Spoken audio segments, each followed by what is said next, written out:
Like most people, the majority are in favor of mass deportations. Like we want illegals out of the country. And that's something that people are going to hold that. Do you think that people are going to hold that opinion if prices go up, for example? Some will, some won't. I mean, I think that you're going to. I think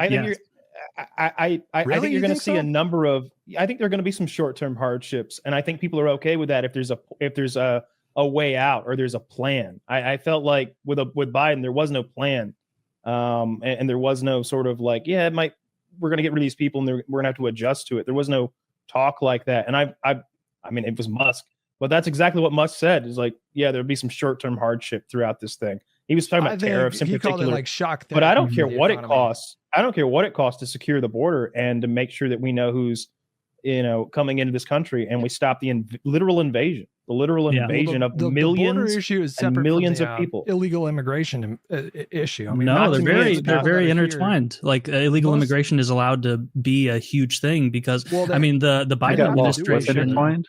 The illegal immigration and a lack of border security, like those are inexplicably linked or inextricably linked. Illegal are here overstaying a visa, and I feel like what Republicans do is conflate the issue at the border with they conflate like our asylum laws with illegal immigration. So when we talk about like the asylum laws, we have laws on the books that if somebody shows up and they request asylum and they meet a certain criteria, they are afforded a court date. And our system is so backlogged now that oftentimes they have to wait 5 to 8 years before they get a court date. And while they're waiting for that, they're allowed into the country. And I feel like a lot of Republicans are calling that like those are illegals flooding into the country. It is. It's like you don't want them here. Like the Remain in Mexico policy, the idea that you let in hundreds of thousands or millions of people and go, we'll get to you in 10 years.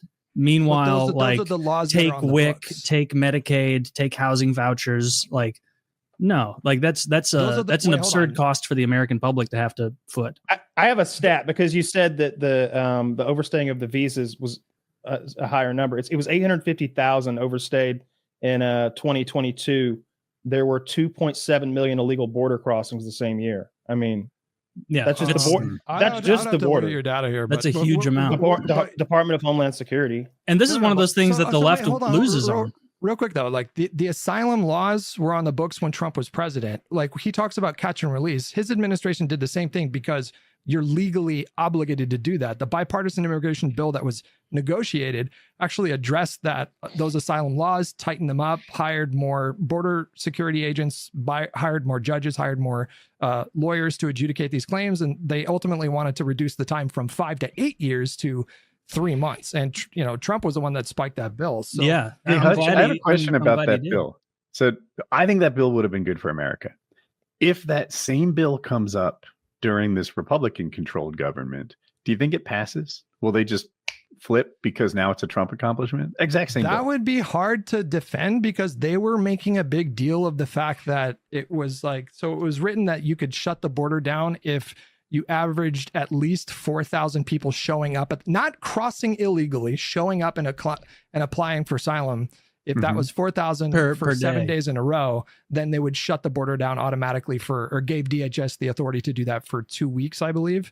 They made a big stink about that. And so they may do a similar bill and then bring that number like way down. I don't even know. If he were to try and push that exact same bill as some Trump accomplishment, I would decry that as stupid as well. Like the whole point of that was, most of that was boondoggle spending for Ukraine and foreign countries. Like a huge amount of it. That part still got boondoggle passed. Spending. That part still gets passed. Isn't that crazy? Yeah. The money laundering part gets passed. The immigration part we couldn't pass. But the issue, I think, we're skipping the fun part. I think that Democrats and the left is losing a lot on this immigration issue because it's very popular to deport illegals and to protect our own border.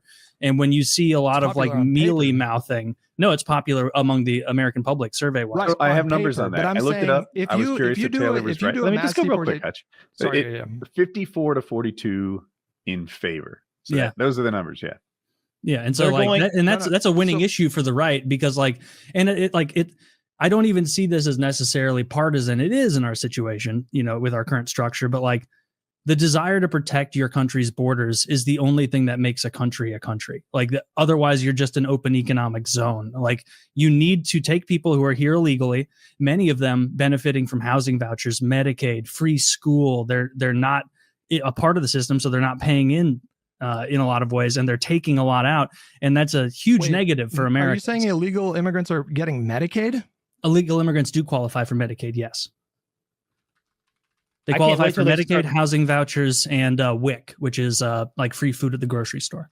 What's the fun part we're missing, Kyle? You said they're going to start building the deportation camps in Texas soon. Texas has already offered the land. No bullshit. No camps. Straight back. Not you even.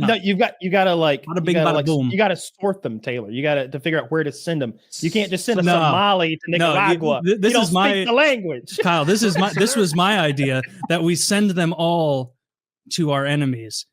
We send 20 million South Americans. Go back a little bit because illegal immigrants don't qualify for any federal aid program, including Medicaid. So there are programs like Medi-Cal, like state-run programs, and each state can determine if undocumented migrants can qualify for these programs, but they don't qualify for food stamps. They don't qualify for Medicaid. They don't qualify for Medicare. They qualified for those free flights that flew that illegal from New York to Georgia. And he's the guy who killed and tried to rape Laken Riley, right? Like that. This is where we're talking past each other. Illegal immigrant like plane voucher program. So yeah, they have all sorts of vouchers for housing and whatnot. So what you're referring to, what you're referring to is like they don't get full Medicaid coverage, but they qualify for what's called emergency Medicaid, meaning that any sort of emergency service, which is genuine anytime you show up to the hospital or whatever medical service you need, that is covered. Like if you show up and you need a surgery and you're an illegal, that's taken care of, and we foot the bill. That has to be. Here's why I like that. And I don't like generally giving stuff to non-citizens. Like it's my overall stance. What side is this from real quick, Zach? I'm sorry. Hang on, let me hear what Woody likes. If someone goes to the hospital in dire need of medical care, they should get it, right? Kyle could show up there and his wallet's not in his back pocket. We can't be like, fuck it, let him die. I haven't verified his citizenship. Like people should show up and get care, and then we can sort out the bills afterwards. Because I'm like, how many times have I like been in the water, been in the sky without a wallet? Right. So I hear the joke, but like you can't deny medical care before we've sorted out all that stuff. I agree. Sure. Like, who's your insurance provider? Okay. Right? Well, but I get what you're saying, Woody. And like, if someone shows up wounded or whatever, you have to take care of them. It's just inhuman to do otherwise. But what we can do is like not subsidize behaviors that incentivize people to come here for the end goal of getting free things. Like this is literally Bernie Sanders' position from the late 80s, where they asked him, is universal healthcare a possibility in the US? And he was like, yes, universal health care is entirely possible in the United States, but we must have a secure border and deport illegals, because otherwise the money put into this fund will be spent on non-Americans and not Americans themselves. You turned into Daniel Day-Lewis from I'm telling you, I agree with like Bernie's position from the late 80s. Yeah, I want universal health care. I want that funded, but you can't have a robust welfare state that doesn't have strong borders. I don't know where you're getting this idea that illegal immigrants are massively benefiting from our social welfare programs. The Cato Institute, which is like this right-wing libertarian group, did a study on immigration. Libertarians love illegal immigration. Are you serious? Years ago, and they determined that even illegal migrants, and I'm not saying that we shouldn't do anything to enforce our borders. That's not what I mean. But I'm just saying like the debit cards. The debit cards are those are for asylum applicants. So they're anyone can claim it. Anyone can claim asylum. We all say that shit. Well, that's our point. But you have to change the asylum laws to fix that problem. That's not. Yeah, and we're about to. That's an asylum law problem. So we should change those laws because we're being taken advantage of. With these asylum seekers / libertarians like immigration and illegal immigration. I think that 1% of them are actually real asylum seekers. I think they all are going to get scooped up with a big I agree with you that our asylum laws we use the military. I hope they send in the goddamn National Guard into communities. I hope they like fence them in the same way that you like flush game from the woods out into the open and then you like scoop them up. I hope that happens. For asylum applicants? All of them. Any of them who shouldn't be here. Those Anyone people are in the who country shouldn't legally. be here. How are you going to deport someone that is scooped? No. Asylum applicants are not and here mailed illegally. away. They're not here illegally because we have laughable asylum laws. Yes, that's why they tried to pass the bipartisan immigration bill that reformed our asylum laws. So if we could, this is just like a thought experiment kind of question, Hutch. Like, yes, if you could press a button and every illegal immigrant is immediately deported to their country of origin, would you do it? No. Okay, so then we kind of hold on. We kind of just solved the whole conversation here, didn't we? What else can the button do? But wait, I want to hear Taylor's answer. Do you think it'd be better? Do you think America would be a better place if we instantly lost those members of its population? 100%. Yeah, if we got rid of all illegals, suddenly the cost of housing goes down because the demand is lower. Suddenly the price that you're paid for middle and lower class wages increases because there's not this supply curve of infinite labor coming from the third world. Size? You want to talk about classroom size, the pressure on our medical system, all of these things would be alleviated immediately. And so the idea that you so you're saying Hutch, what I'm hearing is we can't deport them because of this these asylum laws, this, that, and the other. But then when push comes to shove, and I say, if you could remove this issue entirely, and not in some cruel way where they're kept in cages or something, just immediately magically deported, you say no. No. Yeah. Okay, so you have a political vested interest in these people pouring in. No, I think there's a middle ground here. I feel like when we're talking about violent people who commit violent crimes, I have no problem deporting these people. My heart's not gonna bleed for them.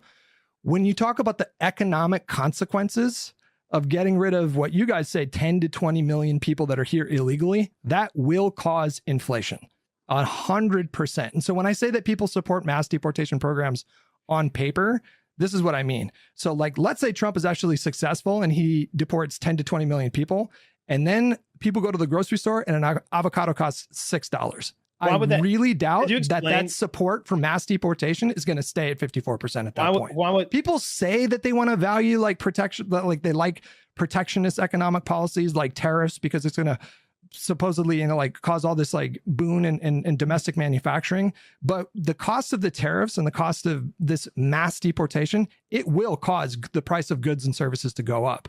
And the MAGA theory is that people are going to value this whole made in America thing and protect our country. What about 2018? 2018, Trump rolled out an enormous amount of tariffs, and the criticisms you're levying now are the same that happened then, where it was going to cause it was going to cause an enormous amount of inflation. Unemployment was going to be a problem, and none of that happened. What it did was actually bring a bit of manufacturing back home. And the problem with the tariff evaluation is Trump will say something like, we're gonna tariff Mexico at 3,000%. We're fucking them over, folks. And then analysts or journalists or whatever, will look at that absurdly high number that he's using as a negotiation tactic, and then they will extrapolate data from the assumption that is where the baseline will be, and that's just not an accurate way to look at those situations. Well, I'm just taking him at his word. His proposed policy was universal tariffs, 20% on all imports coming into the country. That will cause prices to go up. And we'll see how much, American Apparel, I think they did an experiment where they had some of their clothes that were outsourced to other countries. Those were cheaper, obviously. And then they introduced a line of clothing that was purely done made in America. Those costs were higher. And people overwhelmingly rejected the second choice. Do you think that it's worthwhile to have do you think the lower cost potentially of American Apparel, just as an example, not that that's the extent of it, is worthwhile in keeping a permanent borderline slave class around to do these things? Meanwhile, these borderline slaves are doing work for free, and that's also lowering wages for Americans that would otherwise. What do you mean? So NAFTA, the Trans-Pacific Partnership, we have free trade agreements with many countries that don't. Yeah, I don't like the free trade shit. That's part of what I'm saying is we're getting free cheap shit from consequences of free trade. People prefer lower prices. They do. But it's not worth.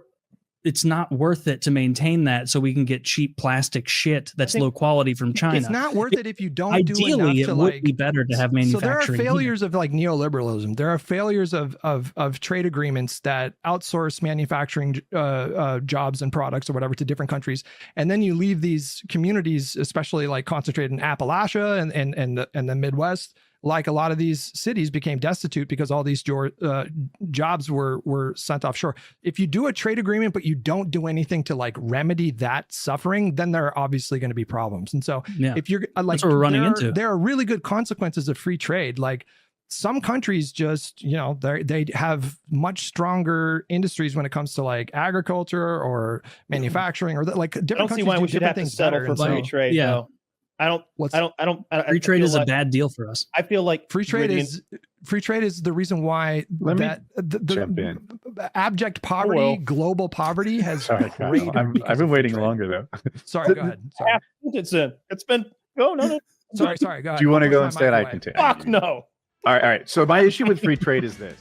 We have that's happened with us in houses. Like we have a lot of people that came here, like 500,000 immigrants, and I'm okay with that. So many people I know come from immigrant families here, but that amount, there's an amount, and like I feel like Canada's going through it and has been going through it. Houses are so expensive. Cities in Canada are like to live are way more expensive than cities in the US, and our salaries are way lower because of the dollar. So it's all broken and fucked up. And it's really just, we have so many people that need houses, so many people that own houses that don't live in this country.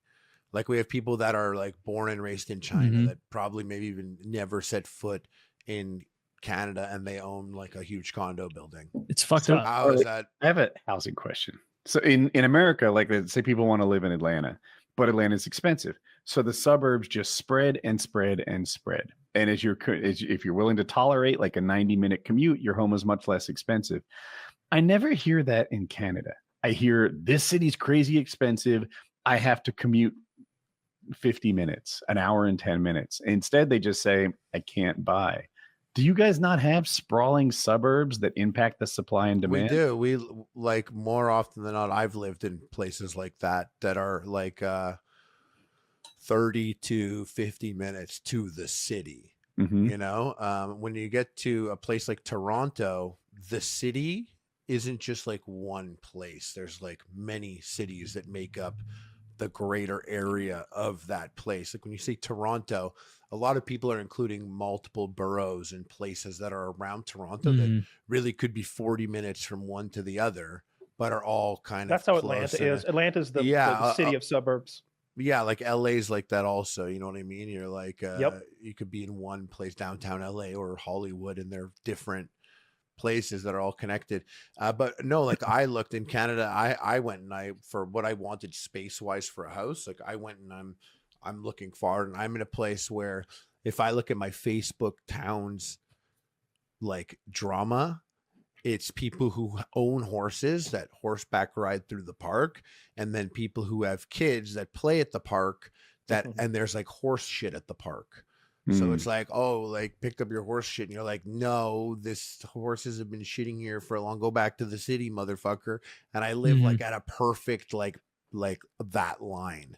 That's where I live, and I'm like an hour away from the city, but I don't really ever go there necessarily. But houses are fucked up here. They're so expensive. Like in my area, like I've been. Did you say where you were? I don't mean to dox you. No, I'm outside of Montreal. Okay. And like, so I'll be like down by like it's like 5 a.m. and I'm going home, and I see there's this yellow bus that pulls up at near the street, like a corner of the street nearby my house, and like mad Indian dudes come out of their houses and they hop on the bus, and some of them are dressed like a line cook or whatever, and talking to people around. Like it goes, they end up working at farms nearby. Some of them get on the city bus and go, and they're working at a restaurant. And what I think about it is, I'm like, damn, like I hope, like I know about immigrant parents, they came here for a better life and they worked really hard so their kids could have more than them. Like I understand that, but this time I'm looking at this and I'm like, what were they sold? Because coming down here where I live, it's freezing cold. And if you're doing something outside, like to get a good, like you got to get something that's like minus 30 degrees built. If you're doing something outside, and like jeans won't cut it. Like these are like layers, and they're not cheap clothing to really be doing it. It's like a very hard, uncomfortable, and like it's colder now than like it's ever been. And it's just, I'm like, what were they sold? Because some of these people, they live like, it sounds like the beginning of an apocalypse novel. There's 3 families, and it's so much colder now. It feels and like the day is so much shorter. It's not in a zombie way, but it is. Yeah, I get like, I think about it like how hard it is. I'm like, they'll have like 3 or 4 families in a house. Like I'll see like a garage is fashioned into it, like a second kitchen, and or like someone is like the garage opens up and I see it's like a room for a couple people. So I'm just like, damn, like what were they told? Like it's hard to get a house here.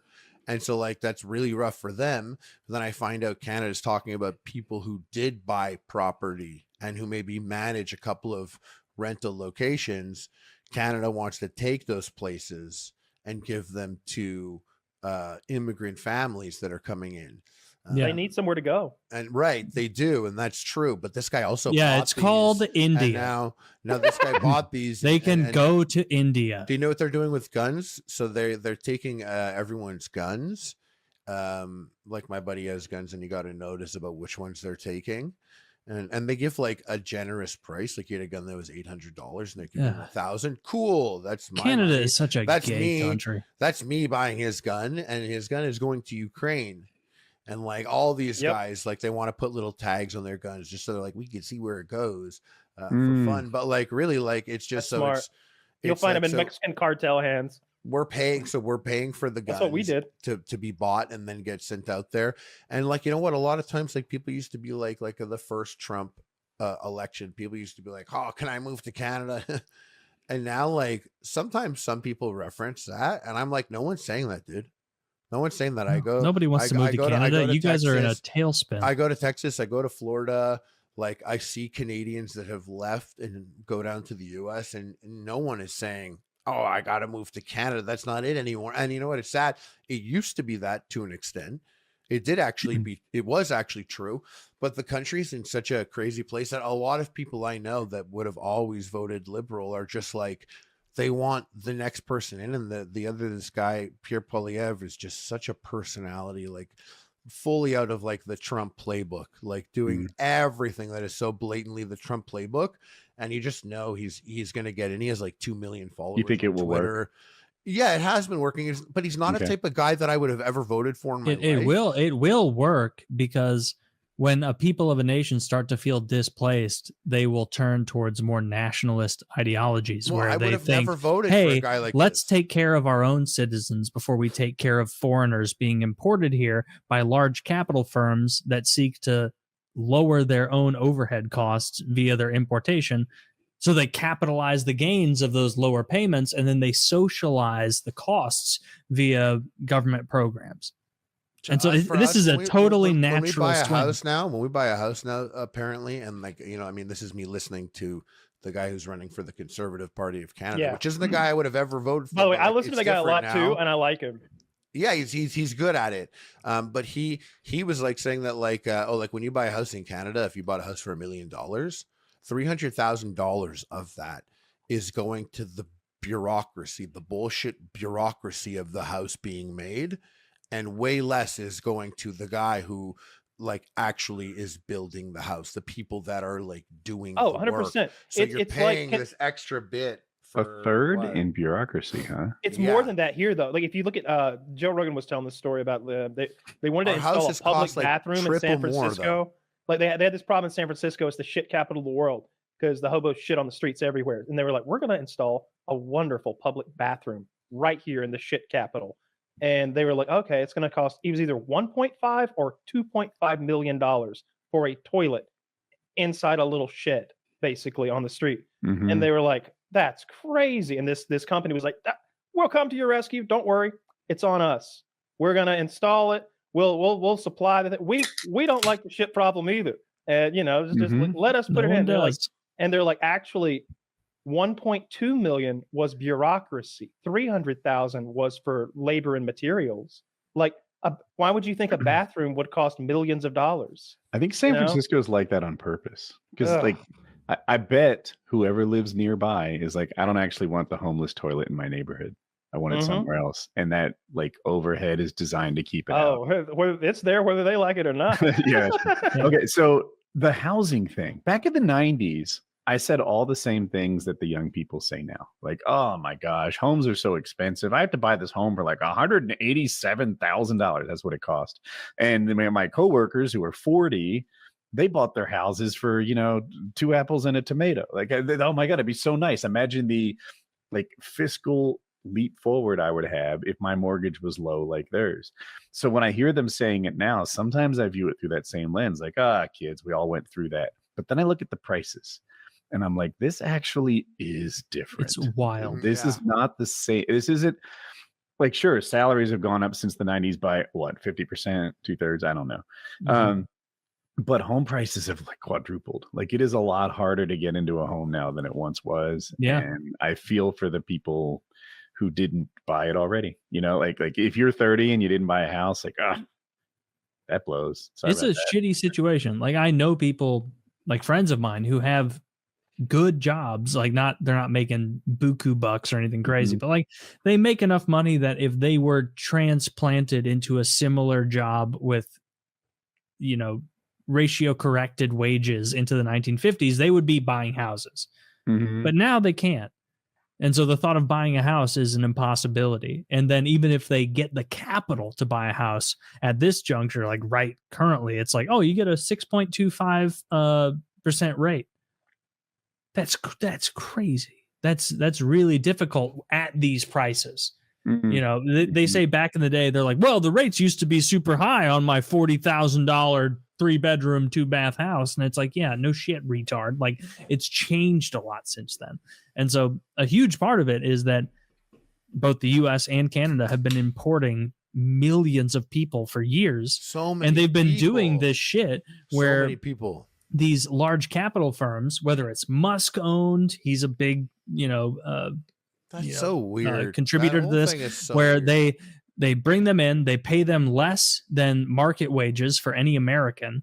And then that same person also, because of our new laws, qualifies for benefits as an illegal. And so they're just totally doing that shit where they're privatizing all the profits by paying less for their wage force and then socializing the costs across all the people who don't work in their industry.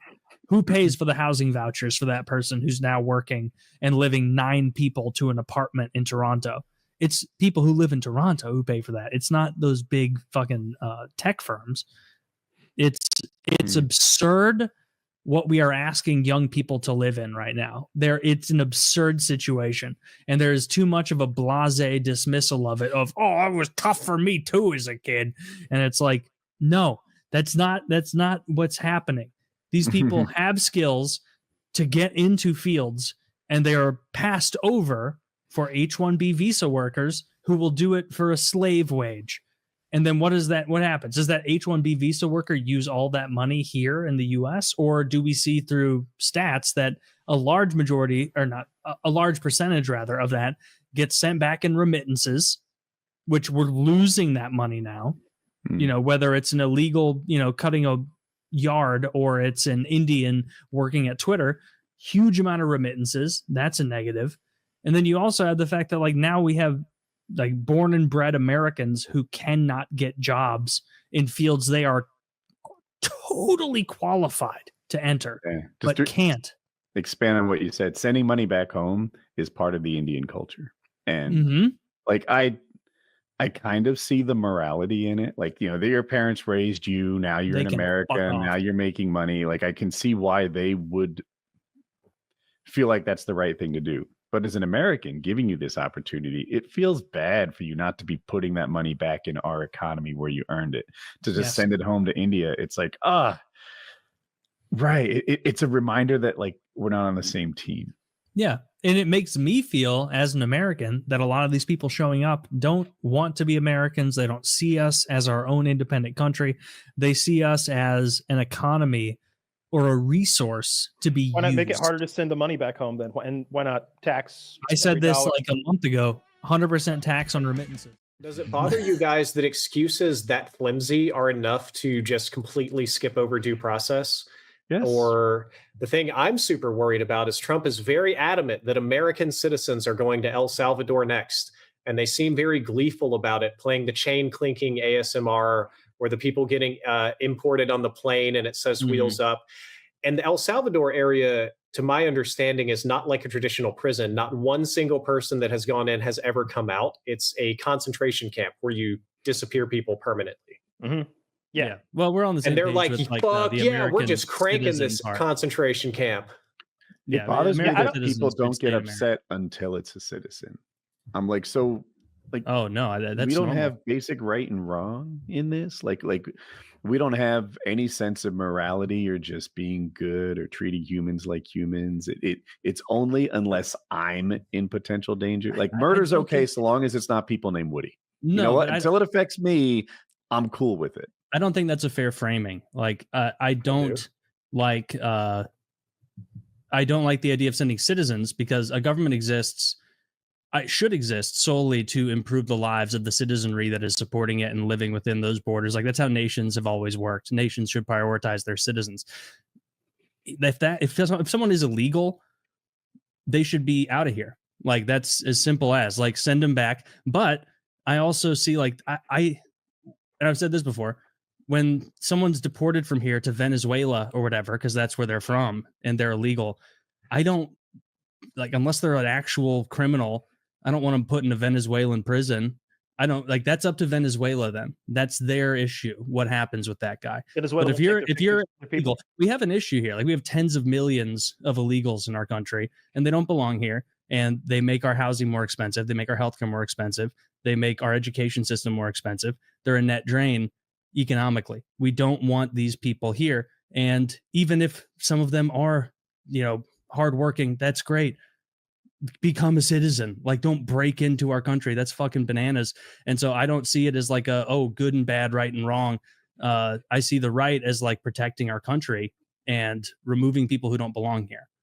And that doesn't need to be done in a cruel way. You can do it in a way where it's like, hey, you're probably not an evil person, but you shouldn't have broke in here. And we're sending you back to Venezuela. And then what the Venezuelan government does with you is what they do with you. That's on them now.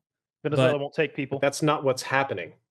That is. So it's largely what's happening, aside from a few examples that are over the line that we agreed, like sending him to a concentration camp without, gleefully cheering that on. Yeah, and it's we're not sending a lot of people there. It's a prison for largely gang members. Okay, so if it's a prison that you go to that you can never leave only through death, gulag. A gulag, a little gulag action.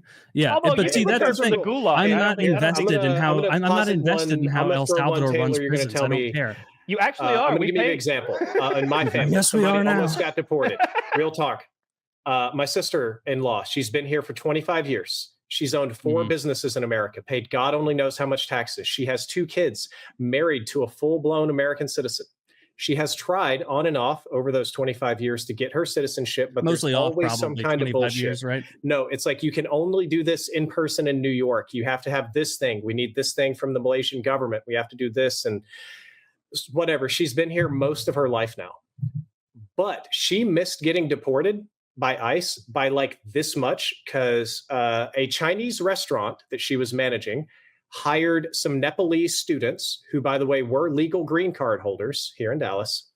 ICE rolled up, arrested all the Nepalese kids, and just shook down everybody looking for documents and everything and non-citizens.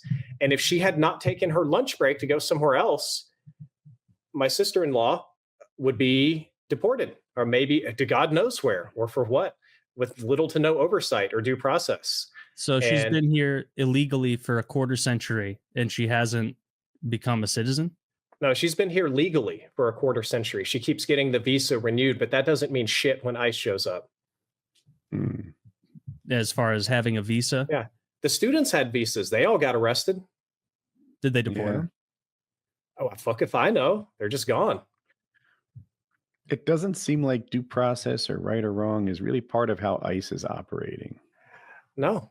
There's a real issue in that, like, we do have a situation where one side of our political coin can, with no process whatsoever, import millions and millions and millions of people during their term, and then the other side can't remove the illegal people brought in. Like, it's a huge kerfuffle to try and undo a lot of the damage that's done, borderline intentionally. Actually, you can just say straight up intentionally. Biden administration instructed his feds Grade A. to What tear about down. the Biden administration was pushing for a comprehensive border security bill? An orange man got on his dumbass Truth Social, threatened Republican senators to kill it just to make Kamala and Biden. The Biden administration was tearing down borders that the Texas state officials put to try and prevent people from getting in.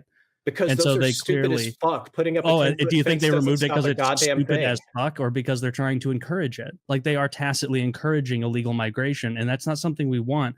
And so there does need to be a solution. It's a problem. What is a solution that would be tenable to you? Like, what is a way to deport illegals that you would go, I'm down with this, that is actually functionally effective? Not something where it's like, oh, well, we take every individual and then it takes 10 years and $1 jillion, and then we finally move them back to Venezuela. And so that seems to be an issue, is like, there's no meaningful compromise that will be accepted by both sides.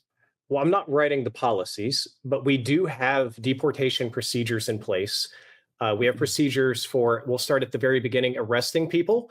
I would prefer that ICE or any law enforcement agency not roll up in a minivan with plain clothes and face mask on and not identify themselves when they arrest people, because I would fucking shoot. I conceal carry if somebody did that to me or my wife. So there's no badges. So number one, you want, I thought all of them wore badges and identification, but if they're not, then yeah. Have you not seen the videos where they don't do that? They'll roll up in a minivan and snatch your ass right off the street. All right, throw badges on. Step one. Yeah. There. So officers that identify themselves. You need very basic due process, simple warrants, some minimal judicial oversight for warrant and search procedures and processes. When people do get arrested for illegally immigrating and violating the law, they should still be entitled to at least a short hearing or trial or some sort of administrative procedure to explain themselves, even if it's a streamlined one. Maybe they could produce a birth certificate, because some of these guys they're going after are citizens. Whole ass American citizens are getting arrested, and it's only going to get worse. And part of that is because they're skipping all these steps. So that's a big one. Another one is you need to deport people back to somewhere that is safe. That's difficult for people that fled countries supposedly to escape gang violence. That's number one thing that asylum seekers claim here, is that it's dangerous for them to go home under those circumstances. We can update those rules because obviously some people are lying and some aren't. Yeah. But at a minimum, if you snuck into the United States illegally to pick vegetables or maybe just bum around and try to get some Social Security, I don't think that means that you and your family should go to El Salvador in a concentration camp where you're going to get raped by actual MS-13 members until you finally give up and kill yourself.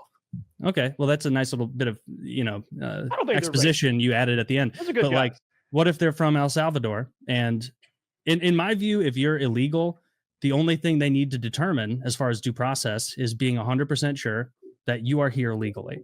You are not a citizen.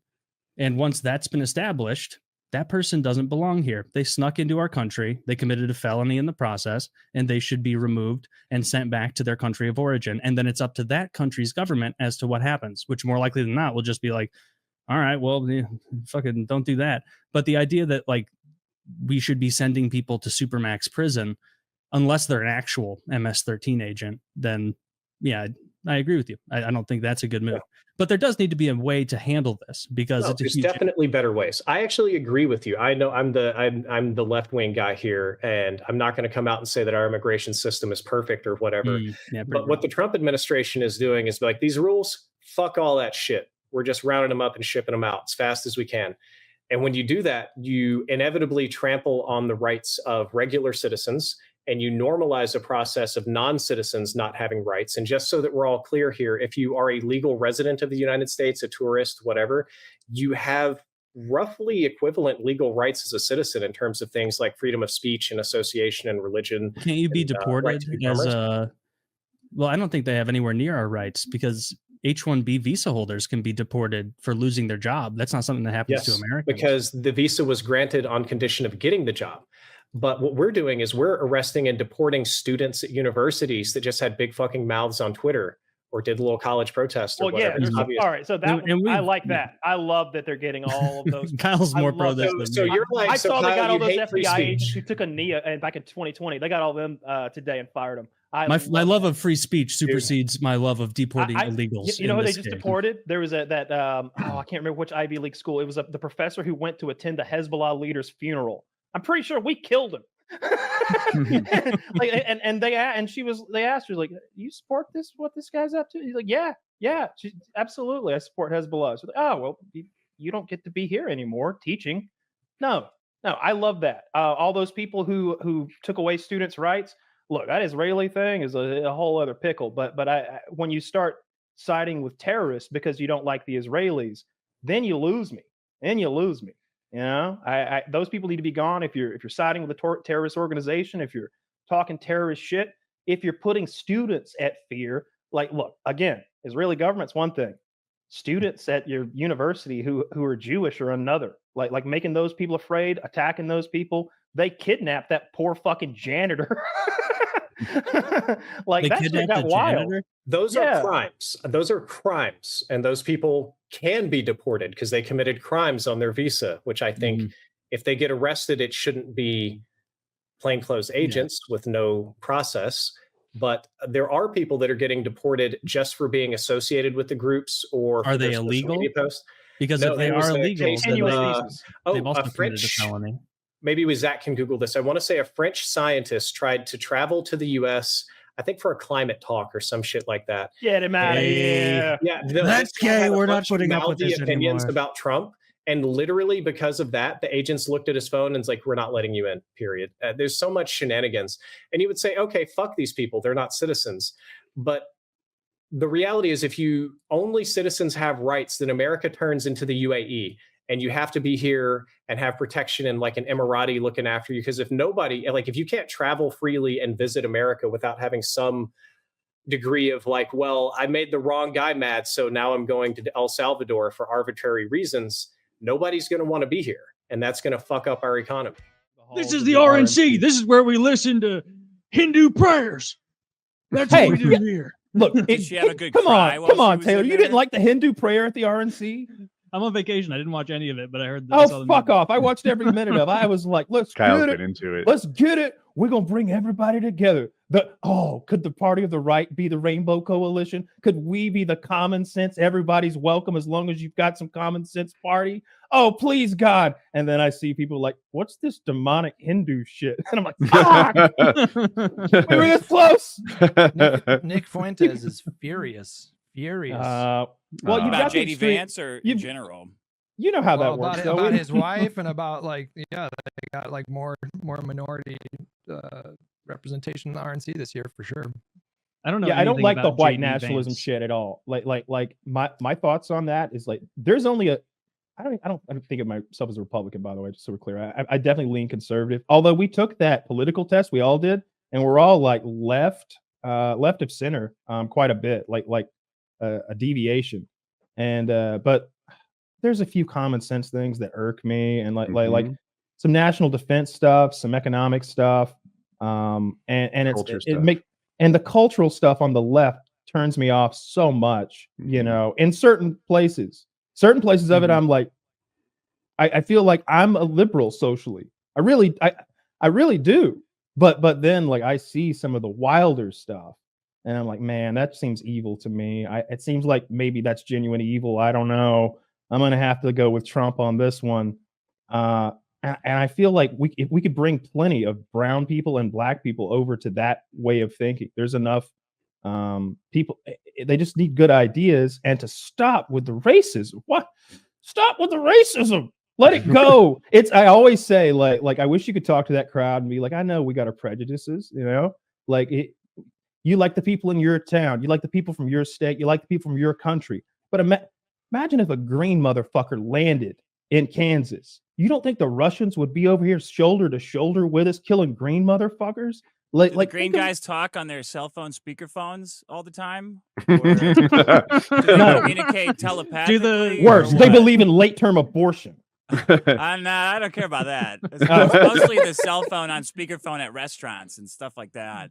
That's what they do that. About. They play music. They play music. Loud. They have dogs worse than pit bulls on Planet Zepton that they're bringing over. And... Oh, I see they where work we're out going. in the front yard. Oh shit! Dick can say that he's Mexican. Would you you talked about the culture war stuff? Would you acknowledge that? And we could talk about left-wing rhetoric whenever you want, but like, would you acknowledge that some of the rhetoric about like left-leaning people has gotten like beyond insane? Like it's a mainstream position now. For example, I can give you many. It is now a mainstream position in the Republican Party to believe that the median Democratic voter believes in murdering a baby after birth. They call it a post-birth abortion. Or it is now a median Republican voter position to assume that most Democratic voters want to mutilate and sexually abuse children. Certainly all of the queer community. Like these more things often than not. I mean, more often than if we want to, if we want to get into like more wonky stuff, it's now a median right-wing position that Democratic voters want to intentionally allow millions of people into the country so we can reshape the electorate, for example, like great replacement theory kind of stuff. I believe that. That's true. Yeah, that's just true. Okay. I mean, you want a wall? I don't understand how you guys like. So how does the process of an illegal immigrant like? I gave you 2 out of 3, man. Fair, but like, how does that actually work though? Like, if you're an illegal immigrant, like, how do you go vote? Stay home. Oh, you can't vote right away. First of all, I think that the presence of them changes the census in such a way that the congressional map that that in the House of Representatives they essentially get representation to some extent. So right away they get representation, which is better than a fucking vote. It's a democratic republic. After that, every time I hear about a new policy that's going to give amnesty or citizenship or a path to citizenship to a group, it's from the left. Suddenly they're like, hey guys, how would you like to be a U.S. citizen? I know you've been living here illegally for years, feeding off the system, but hey, just remember who brought you to the dance. You know what I mean? The path to citizenship. That's what it feels like to me. The only conversation I hear that happening about these days is about like DACA kids. What about the Dreamers? That's what I mean. The Dreamers. Oh, okay. We're talking about like kids that were brought, maybe they were 4, maybe they were 8 or whatever, and their parents brought them over, and they basically have no other national identity other than being an American. If you sent them back to their home country, many of them don't even speak the same language, and this sort of thing. Like I know a Dreamer. He's a good guy, and I really hope he gets his citizenship, and because he wants to be a Trump voter. Like he's Muslim. Shout out to Fish, good guy. Shout out Fish, and the Muslim Brotherhood, as he calls his gang of pals. Right, but like the rhetoric Fish is not a member of the Muslim. What are you saying is wrong about replacing white people with immigrants? Are you saying that that's not happening, or that's not the plan? Which part of it are you saying is not the plan? I'm pushing back against the idea. Sorry, go ahead. I think I should be quiet. He thinks the great replacement theory is real. And what about that do you find to be not real? Right. Dick is saying that it's real. And what about it do I find? Open borders, bringing everybody, flying around the country to take over Republican strongholds. Which part of that are you saying is not true? Because the idea that like Democrats broadly or even marginally support open borders is absurd. Like, give me one. I don't care what the average Democratic voter wants, does, or cares for. It's about it's not about the individuals. It's about the party policy and what actually goes forward. And it's also, moreover, I think, about the judges that are put into power for these lifelong positions and them holding those beliefs and them being loyal to if those beliefs change at the party line. If suddenly on the DNC website it says, a week after birth, it's in that little box there. It's technically that is a pseudo womb. So that pseudo womb is a womb now, and so you could abort it a week after. Yeah, you could do that. The big issue with the border is our asylum laws that were written decades ago. Because our asylum laws now are written in a way that anybody can show up at a port of entry and claim asylum. And they are, if they meet a certain set of criteria, they are, given a burner phone. They're given sometimes ankle bracelets. They're set up with like sponsors in the country. And a lot of the times these court cases take anywhere between 5 and 8 years. The backlog is so intense So, which is why the Democrats and Republicans and the White House worked on a bipartisan immigration bill. Some of the things made some Democrats happy. Some of the things made some Republicans happy. It was endorsed by the border union. They said it's not perfect, but it's way better than what we have now. It actually put limits on our asylum system. And Donald Trump stepped in and publicly he takes credit for spiking the bill because he didn't want to give Biden a win during an election year. So it's just difficult for me to what was take the limit Republicans though? That's important. What was the limit on that bill? How many guys a day were they? Because I think it was like astronomical, the amount of people in the bill. And then once it's a law, it's a law. It's a lot harder to change. But there's no limit now. I would have to go back into the specifics. I don't know what specific limits they put, but they did rein it in. But they also very importantly they also. No. What they said was if you had a 7-day period where border crossings averaged 5,000 per day, if that went for 7 days, it gave 4,000. At the 4,000 threshold, the DHS could step in and shut the border down. Now, this is a divided government, so you're not going to get a bill that's going to make like 100% of Republicans happy. Way too many. Can I jump in real quick? If I heard that 5,000 invaders were coming across the border every day, I wouldn't want to send a government agency other than the Marine Corps. I feel like what are we talking about? Fully heard here because right now it happens. So that would have immediately been triggered. Right now, I don't know what the number is, but it's more than 5,000 a day on average. Mm-hmm. But the border doesn't remain totally secured. No, they were saying if we Biden did an EO, he did an EO recently and dropped it down to 2,000. Right. But in the bill, 2,500, I think. In the bill, he lowered it quite a bit. Hey, if we get too many, we lock down this heckin' border and we're done. And Trump was like, nope, spike the bill. It's like, yeah, you don't want solutions. Probably because he wanted the border shut down so nobody could just flee over with ridiculous claims of asylum from countries that are not going through wars. Would it be harder to reverse the law once it exists or start from scratch when you become president? Which one would be harder? He just so transparently did it for political reasons. It had nothing to do with he didn't want to give Biden a win. They like this. It's crazy that the two guys who don't like Trump see it the exact same way, don't you think? That's wild. The bill was in part the main crafter of the bill in the Senate was Lankford, who's like this giant MAGA guy. He was this Trump endorsed guy. He's not some like rhino. And he proudly stood by that bill. I mean, what sort of a bill do you guys expect to see in a divided government? Like, don't you understand? Fair. Like, we're about to solidify it, though, right? Some compromise, right? It won't be divided next year. I mean, if we were a serious country, we wouldn't allow people to invade at all. First of all, I think that Biden is doing a bigger disservice to America, representative democracy, and our way of life than Trump ever can by what he's doing right now and like throwing this race so hard and throwing the whole ticket so hard. He is about to send us into a world where Trump has absolute power. Like he has the Supreme Court. He's going to have the Supreme Court, the Senate, the House, and he's going to be the goddamn president. And he might just start. He could do so many things to legally keep staying. He could do so many things to white people. He really could. You know, what if he did this? And I'm just off the top of my head. What if he sets up some bullshit tribunal in Congress, his Congress, and they have a trial, and they determine that last election was stolen. That it was stolen and that he's entitled to 4 more years because technically he's won 3 elections and they stamp it and it goes to the Supreme Court and they stamp it. And Trump says, here we fucking go. The rest, you know what? And the end of that 4 years, what do you want? Some more Trump? And everybody says, yes, sir. Yes, sir.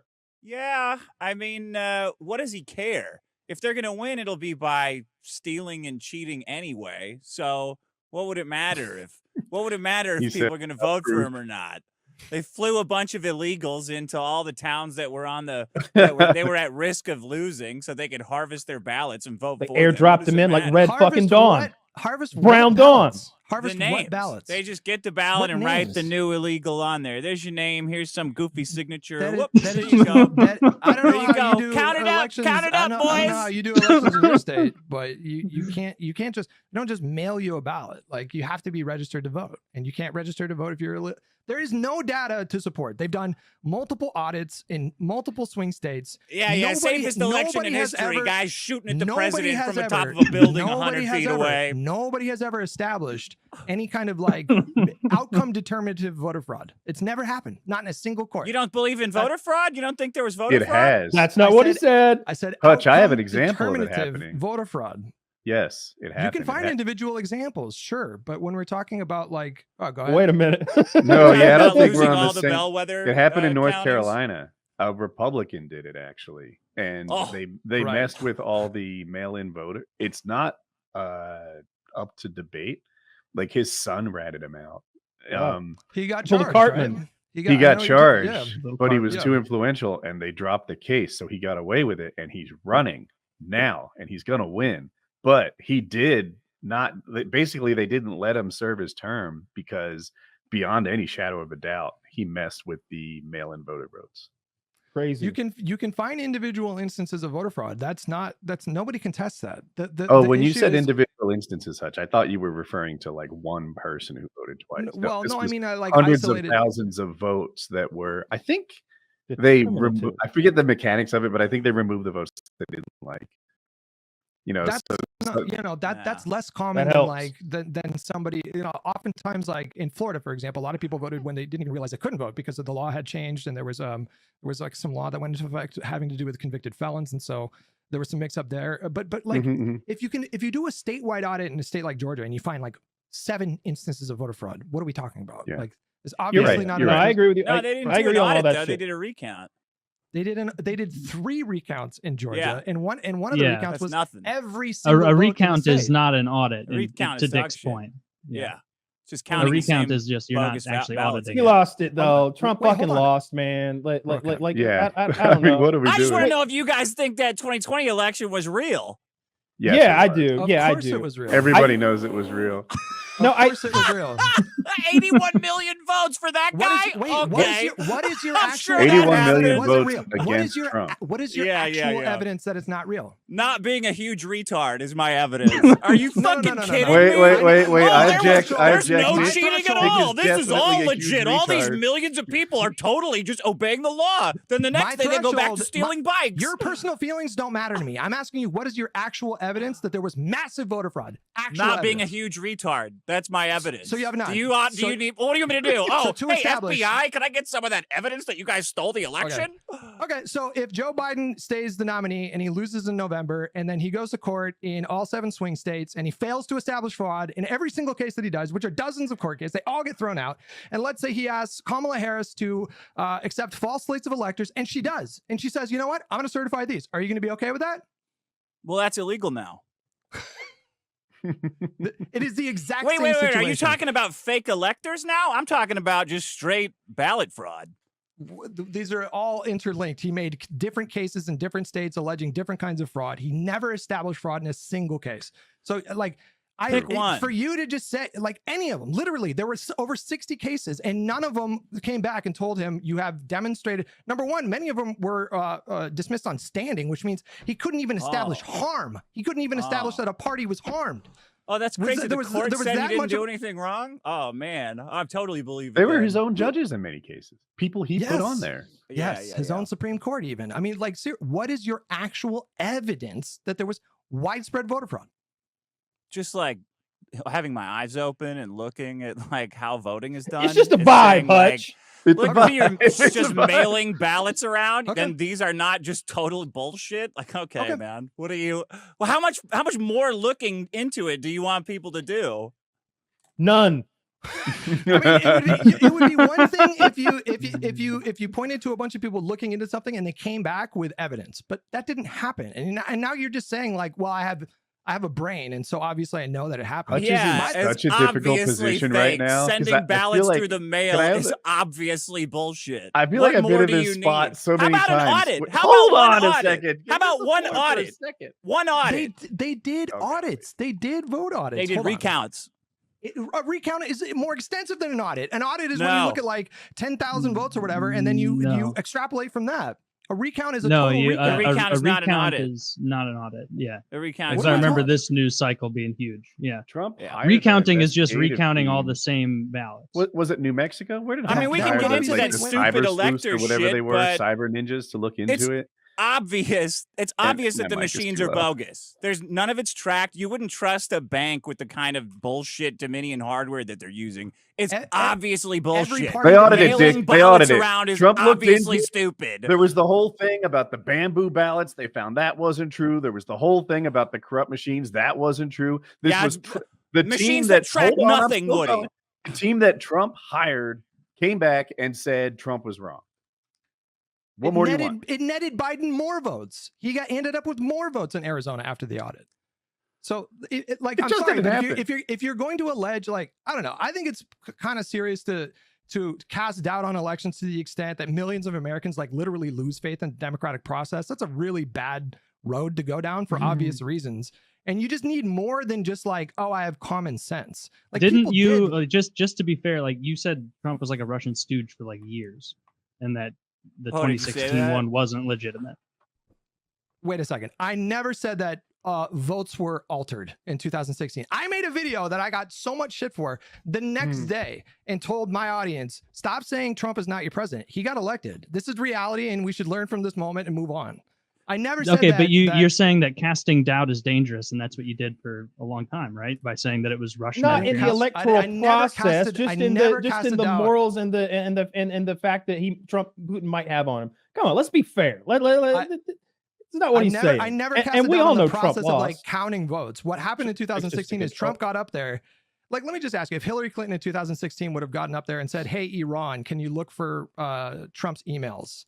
And I'm sure the press will reward you mightily. And then I'm cool with that. I'm cool with that.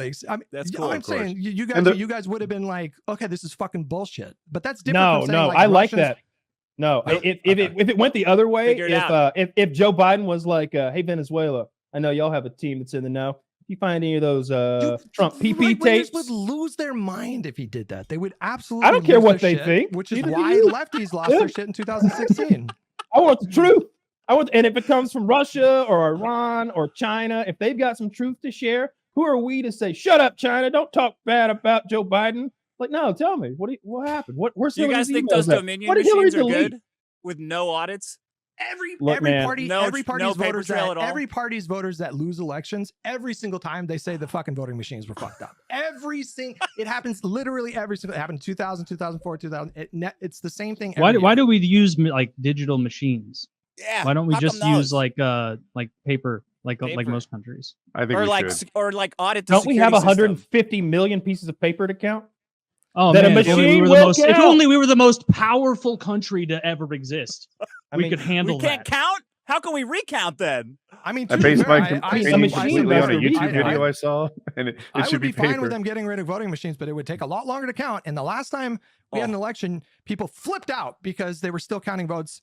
3 days later, you had Donald Trump simultaneously telling some states to stop counting and then telling other states to continue counting. Like, the whole thing was absurd. He knows how to win. Absolutely absurd. So how many of the votes were bogus? How many of the votes in the last election were bad? 1%, 2%? No, many? Bro. It like 0.00001% is what they There's found that being retarded again. All the votes were good? Show me your evidence. Are you insane? What is your actual evidence beyond use your brain? Have you ever voted? You just go there, say whatever you want, and then go in there. Yeah, here you go. There's my vote. They give you the dumbest people you'll ever meet. So you have no evidence, to be clear. I see my neighbor there every time. There's no evidence any of it is secure. You actually have to prove a chain of provenance to do anything else except vote. To do anything else. All right. We've been arguing about whether the election was stolen or not for a while now, and I think we all can all agree. Yeah. And I've got bits and pieces of it from my end. Like, I want to talk about this election. It was so funny. Like, Hutch was about to launch into something, and I'm like, oh, I'm interested in what he has to say here, and he's like, and the thing is. For 2 minutes. I'm like, well, I guess good shit.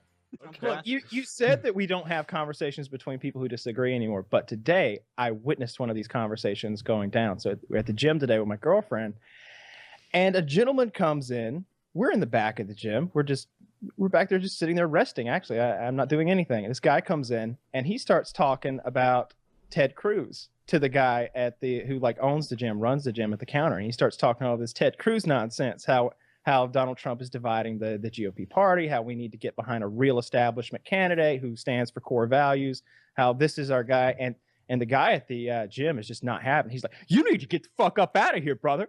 You in Trump country up in here. You need to get the fuck up out of here. And then some of the guys that are working out are like, yeah, get the fuck out of here, man. I mean, that's and then my girlfriend screams, build the wall.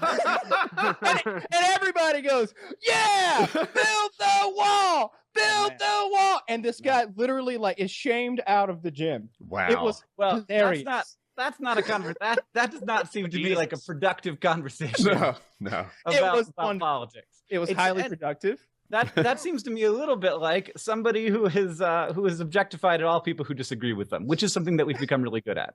We're seeing people who disagree with us as fucking idiots because we only hear the one source of information, and like that terrifies me to think that there's like a gym in America I wouldn't be welcome in because I don't think that we should build a concrete wall that's not going to do anything to stop people. It's going to be a beautiful wall. Stop those people. You've got to build that thing out of titanium at least. It's going to be a big, beautiful wall. You keep talking smack, Hank. 10 more feet. 10 more feet.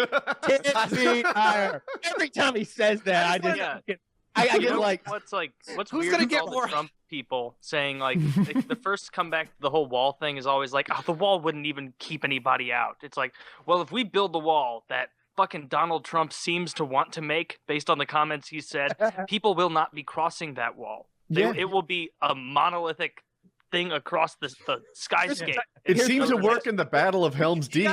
You gotta remember, this is a hypothetical wall that will never and can never exist. It can and it will. And we'll send all of our felons to guard it. It is an ideal wall. It's a wall built of ideas, and the idea is that there are people who are out to get Americans. And it's a scary idea that has no basis in reality. I've seen them on TV. They've got what do you mean? Wait, you can't make a statement that says, oh, there's this false reality where people are out to get America. What a crazy, what loony nonsense. Like, yeah, there are people who would like to kill some Americans. But they're not Mex. There's no like Al Qaeda Mexico. Yeah, there's cartels. I'm sure they have scarier. The cartels, they're interested in selling in the free market of selling us heroin and pot. Like they also like to come across the border and kidnap people and hold them for ransom. They do that a lot. They do. They do that good. They do that good in Mexico. And I think that they do that a lot is maybe a little bit of a scarier sentence than the reality. They do it more than is acceptable. How many kidnappings would not be scary to you? A few dozen. I'm okay. Yeah, if we stop after a couple dozen, I'm good. Well, I mean, really, like think about the things that should be scary to us. You know, like what should we be scared of? I know someone whose daughter bulls outside their fences. They didn't even negotiate. The first thing they did was they sent the guy's daughter back. They sent the guy his daughter's pinky finger. First thing. And that's fucking awful. And like these, like but think about like what are the people? Why do people want to limit assault weapons in America? Like take this from your perspective, because people fucking run into schools with assault rifles and shoot people. So what should we be doing in that situation? Should we be maybe limiting the number of assault rifles, or should we say this isn't actually a public health problem in America? It happens pretty rarely, and like in terms of gun violence, that's not the real problem. The real problem is people shooting each other because of like actual gun violence that actually kills people, which is mostly suicide. The reason like people die of gunshot wounds in America, mostly suicide. Yep. We don't talk about that. We talk about school shootings because that's the thing that gets people excited. So you're talking about the things that get people excited. We're not talking about real issues. Like look at there's lots of reasons why the wall would be good. It would just be nice to have a definable. Oh God, you cannot be serious. The wall would be good. Forget Trump. Pretend like Trump's not even a thing. I'm not. I'm thinking about the wall. I want a wall. I actually want a wall down there. They're coming to America to take the jobs that Americans don't want. That's what they're taking. Those are the jobs they're taking. They're like, what do you see Mexican immigrants doing in America? They're harvesting crops. They're working lawns. They're doing construction jobs. They're doing jobs that here in Montana are done by Montanans. But if somebody would do them for cheaper, they absolutely would be done by those people. Are you in favor of the free market? Like this is what immigration does. This is how immigration works. And immigration has classically been very good for the American economy. Well, they're more than welcome to those jobs, but they have to come through the door in Trump's big fucking wall first. All right. Well, it doesn't seem like Trump's interested in opening that door either, because this isn't about having a good immigration policy. It's about scaring people into voting for him. It's about saying there's this other thing out there that's terrible and scary, and it's going to come take your job. It's going to destroy your way of life. You've got all this, like you have your identity built up in the way that you understand the world. Like that the world should that like that's all kind men of how every single candidate is, though, to an extent, is they all have their boogeyman that they kind of foist on you and say, this is what you need to be afraid of. Oh, if you're Bernie Sanders, you better be afraid of those 10 guys in the back room, you know, that cabal of evil men. Bernie Sanders will absolutely try and convince you that high frequency trading is ruining your life, Hank. Oh my gosh, those Wall Street guys and their high frequency trading, it's ruining America. And I'm like, I don't know, I make like 4 trades a year. Like, I'm not sure this really impacts me, that someone beats me to it by a penny. Like, Are you saying he's out of touch? or you know, the other thing about Bernie Sanders is, hey, I'm going to buy you all the stuff you like. You know, what do you want? Low first time mortgage homeowner stuff? You want some free college? I got some free college here. Medical? Oh yeah, all the medical you want. I am the candidate of free stuff. And you just need a little spending money.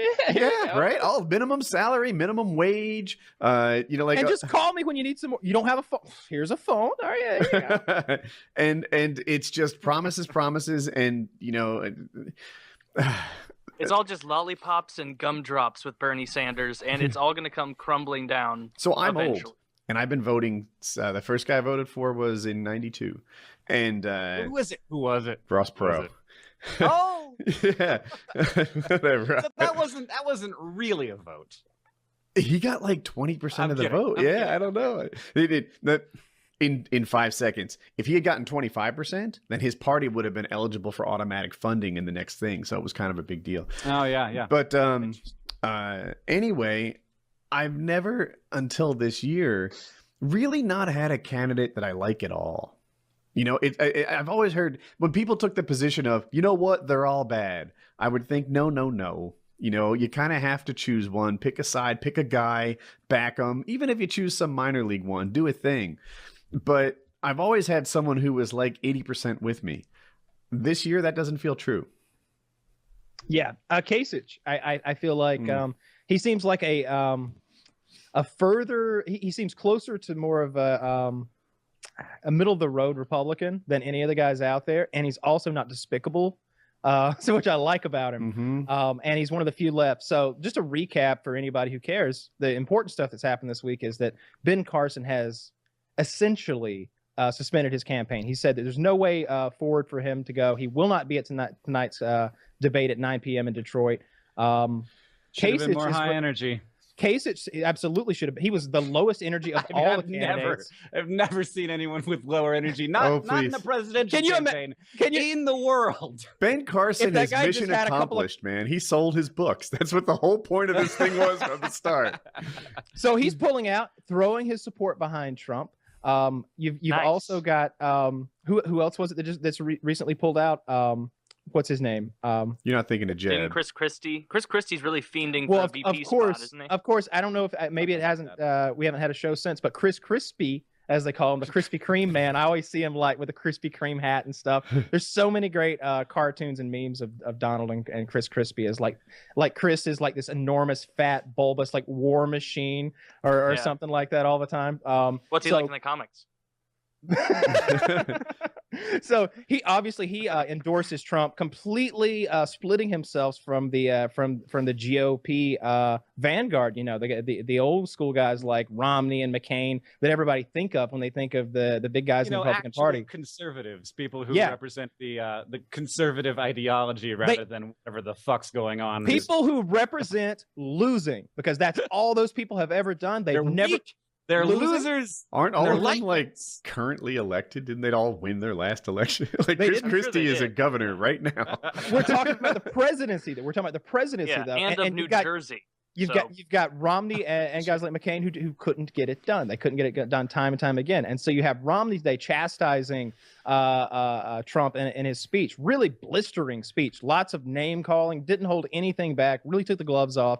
He did fail to say which candidate he'd throw his weight behind, simply saying that that should be someone else, anyone else. It seemed there are whispers behind the scenes that suggest that Mitt Romney himself might try to jump into this if there's some sort of a contested convention. That sounds like so much fun. You know, like this has been for me a pretty awful primary season. Not gonna lie, it's pretty stressful. Don't like it, but gonna go down in the history books. That's for sure. I really hate the Romney thing. So Really? it appears that Romney is vying for this, like, he wants to be the Republican representative in spite of the fact that he didn't win. And as much as I dislike Trump and dislike Hillary and dislike Sanders, God, I really, really, really hate the idea that we would no longer be a representative democracy. So if they just grab some guy who wasn't voted and he becomes the Republican nominee, Well, and I get that's not gonna.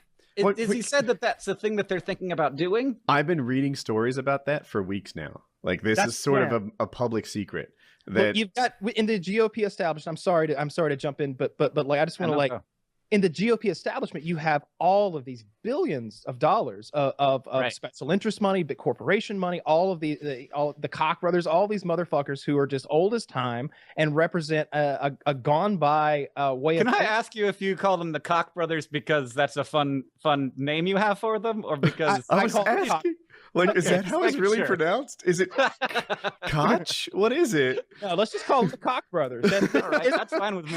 In what way is that not the better thing to call them? Why would you ever stop? No, I don't think that's the correct thing. No, they're the Koch brothers. People like that who are trying to make our lives a little worse so that their lives are a lot better. People behind the scene, pulling the strings behind the GOP, behind the entire Republican Party, are losing their fucking minds right now. This was never the plan. No.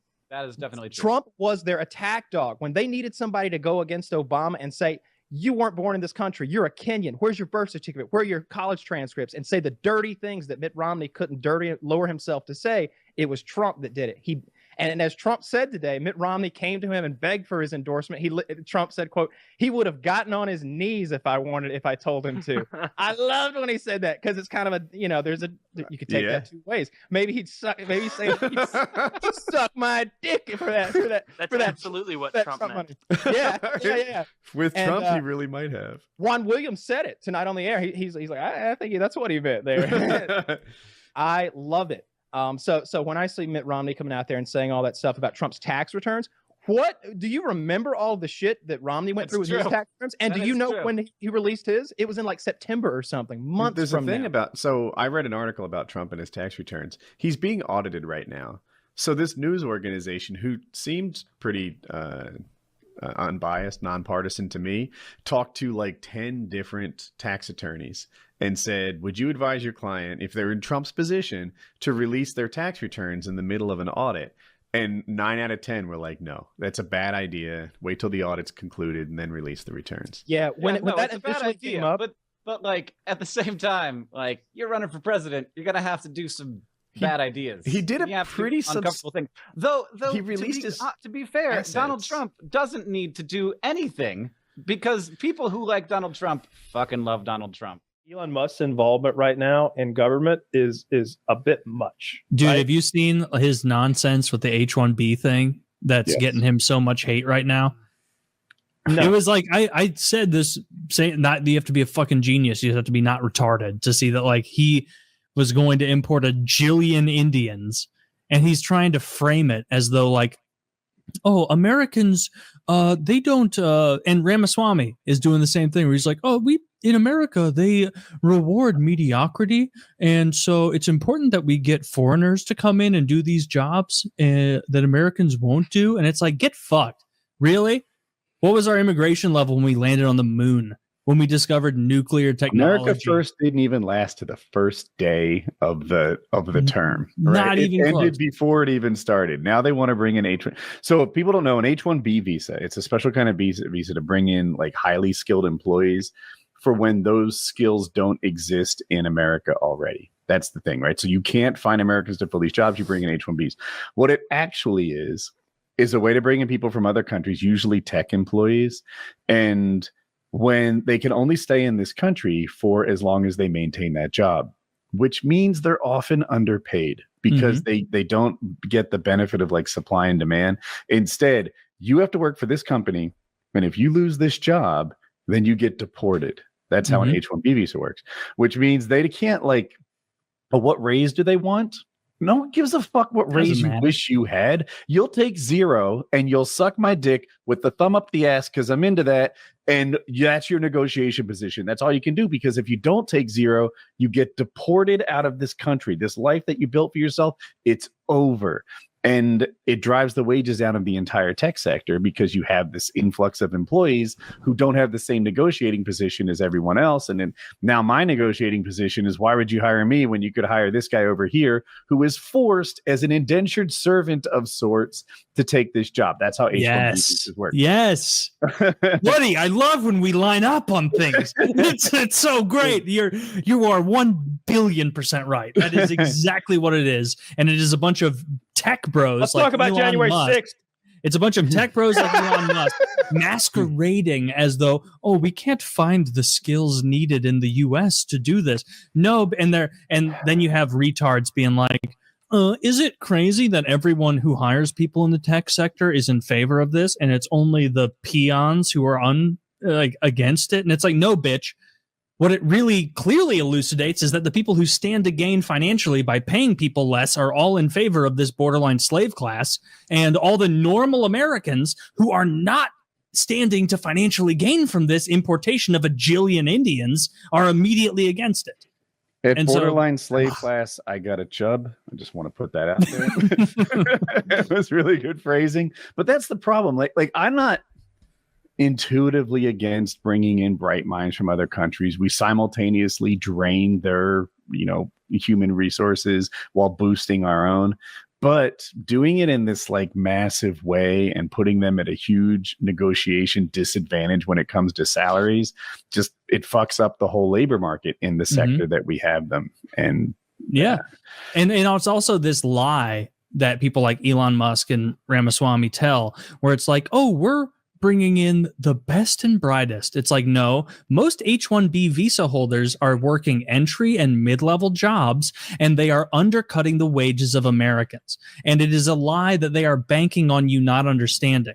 And so this is exactly what I said pre-election I was worried about with Ramaswamy and Elon, which is that their true goal is to lower their wages with this infinite immigration from India, where they have this class that they can say, you'll take this money or you can fuck yourself and go back to New Delhi. And how does that impact normal Americans? It's bad for us. It's actually bad to take these jobs that should be going at a higher rate to American citizens and giving it to a foreigner. And so I've loved seeing this enormous pushback on Elon and Vivek and all these fucking cunts trying to push this shit. And it frustrates. I don't know. They're all America first, except for when Elon's own pocket is involved. Yep. And then it's Elon first and Vivek Ramaswamy too. So we'll see where this goes. I'm looking forward to Trump starting. I'm like, enough already. I want to see how this experiment goes. I'm done waiting, right? Like, I don't know what Biden's doing, fucking making sure that murderers don't die or like whatever. I'm done with that one. Let's see the next one that's getting boring. Yeah. Chocolate chip. And we'll see. The only thing I'm 100% sure about Trump's presidency is that H-1B visas will increase and Israel will get everything they want and more. Ooh, I don't disagree with either of those. If H-1B visas increase, I do think that the Democrats have successfully pushed a narrative of this whole President Musk thing, Vice President Trump, in a way that could get under his skin that makes him assert himself. We'll see. I hope not, because I think that Elon can be an incredibly important partner for Trump if he's able to temper some of the negative thoughts that Elon has, like you two just elucidated, but at the same time to take advantage of all the strength that he provides, and more than anything as a whip, to get the party in line on voting measures where they maybe normally wouldn't. And I don't like it, but I bet it'll work. Like, I hate the idea that this South African-born billionaire is like, you better get behind the MAGA crowd, or maybe next year I give $100 million to your opponent. $100 million in my race? I raised $17 million last time. Exactly. It'd be like 5 times as much, more even. It's easy math. Dude, they better entice middle Americans to vote in 2026, or Elon and Vivek are the kind of guys who are going to go to jail when Democrats win again and they say, you're fucked. And there's no Republicans behind them, because it turns out actually that normal Republican voters are not in favor of a billion trillion Indians coming here. Turns out we're not in favor of that. We don't like that. We want these jobs going to actual Americans. And so we'll see what happens. We have that's happened with us in houses. Like, we have a lot of people that came here, like 500,000 immigrants. And, you know, I'm okay with that. So many people I know come from immigrant families here, but that amount, there's an amount. And like, I feel like Canada's going through it and has been going through it. Houses are so expensive. Cities in Canada are like, to live are way more expensive than cities in the US, and our salaries are way lower because of the dollar. So it's all broken and fucked up. And it's really just, we have so many people that need houses, so many people that own houses that don't live in this country. Like, we have people that are like born and raised in China that probably maybe even never set foot in Canada, and they own like a huge condo building. And so a huge part of it is that both the US and Canada have been importing millions of people for years. So many, and they've been doing this shit where so many people, these large capital firms, whether it's Musk owned, he's a big, that's so weird contributor to this, so where weird. They bring them in, they pay them less than market wages for any American. And then that same person also, because of our new laws, qualifies for benefits as an illegal. And so they're just totally doing that shit where they're privatizing all the profits by paying less for their wage force, and then socializing the costs across all the people who don't work in their industry. Who pays for the housing vouchers for that person who's now working and living 9 people to an apartment in Toronto? It's people who live in Toronto who pay for that. It's not those big fucking tech firms. It's absurd what we are asking young people to live in right now. It's an absurd situation, and there is too much of a blasé dismissal of it. Of, it was tough for me too as a kid, and it's like, no, that's not what's happening. These people have skills to get into fields, and they are passed over for H-1B visa workers who will do it for a slave wage. And then what happens? Does that H-1B visa worker use all that money here in the US? Or do we see through stats that a large majority, or not, a large percentage rather, of that gets sent back in remittances, which we're losing that money now? Whether it's an illegal, cutting a yard, or it's an Indian working at Twitter, huge amount of remittances. That's a negative.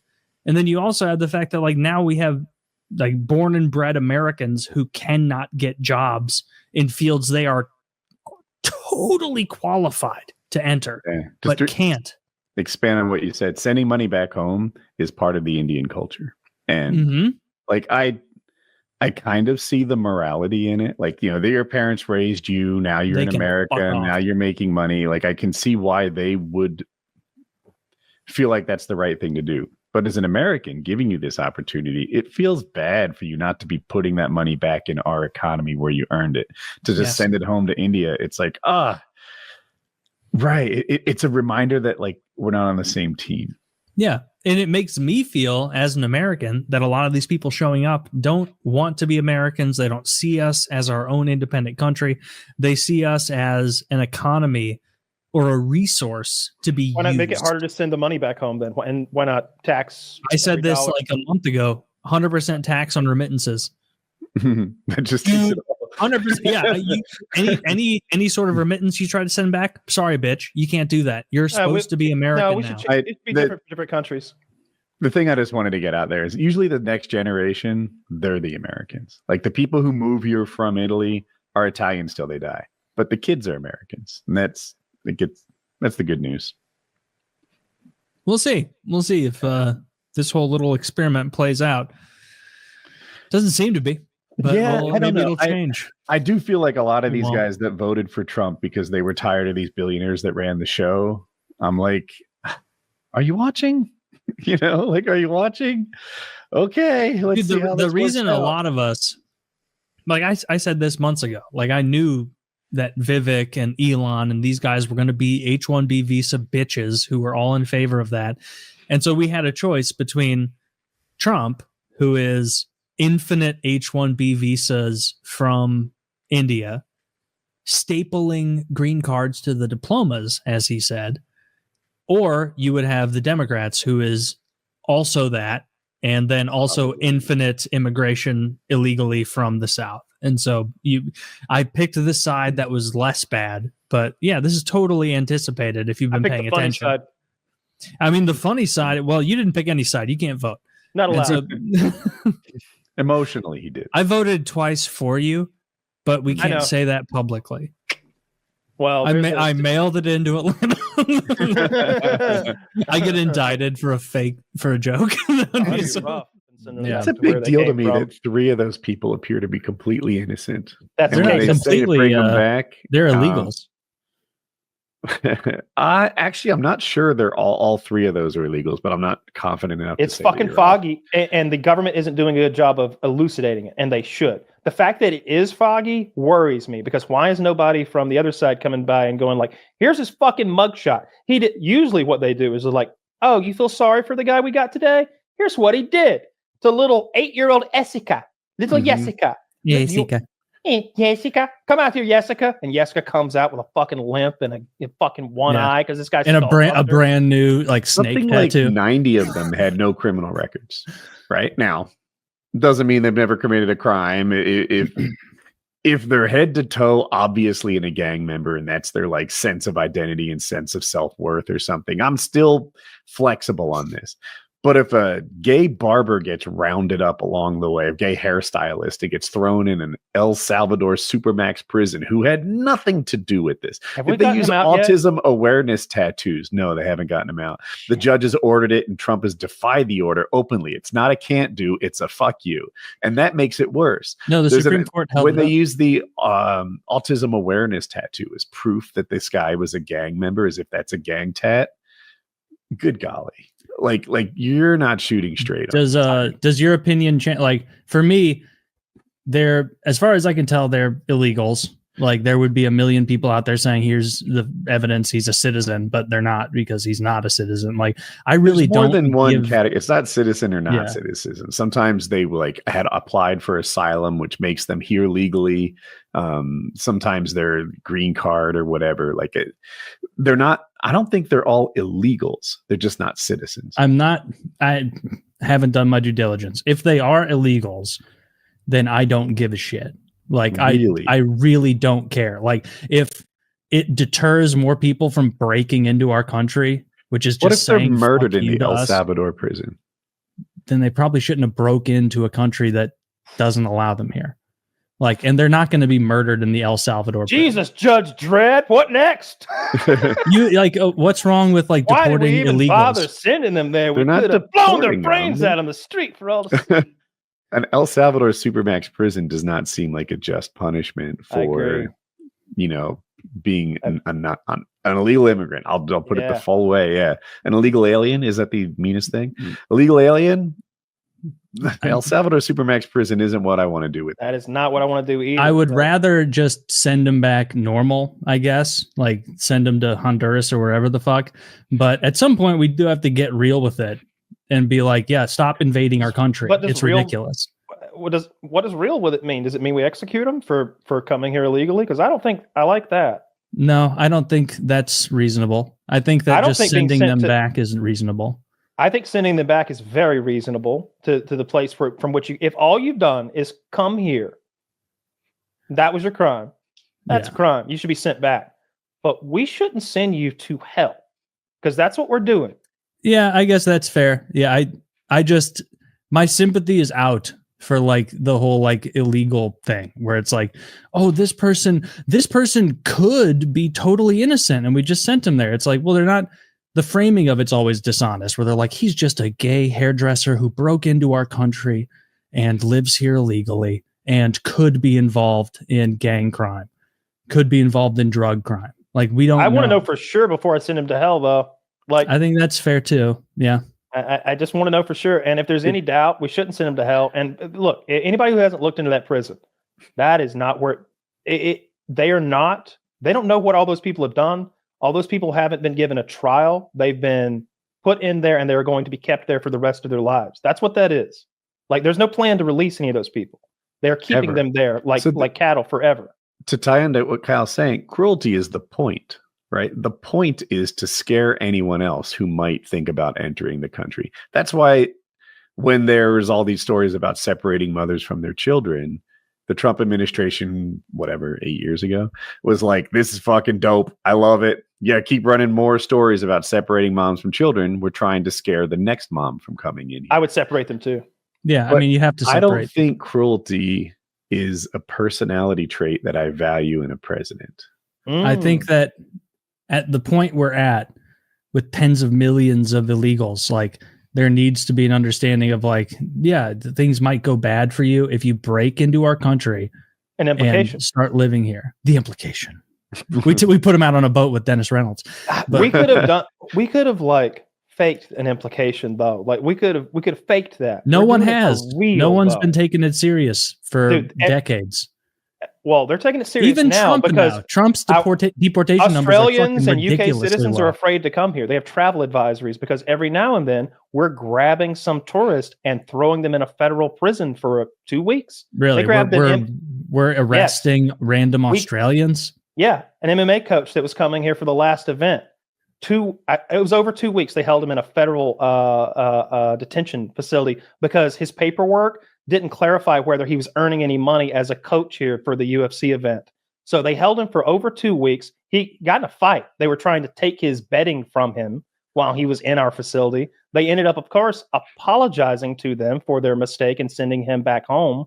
But that's happened over and over to like any number of people, not from fucking Pakistan. I hear you from Pakistan. And they gave you a hard time. I'm like, well, are we sure he's good now? Well, though? you guys were the ones keeping Osama warm. We're roughing up some fucking Australian MMA coach. I'm like, what are we doing, boys? Like this guy didn't have any. I don't know. I look bad. This is the article. Like, I see exactly what Woody's saying. Like, needless cruelty is not necessary. Like, that's like, you don't want to be needlessly cruel, but we need to get rid of these people who break into our country. I agree. Enough is enough. Important, right? We can't just guess. We can't using an autism awareness tattoo as proof of that you're a member of El Aragua.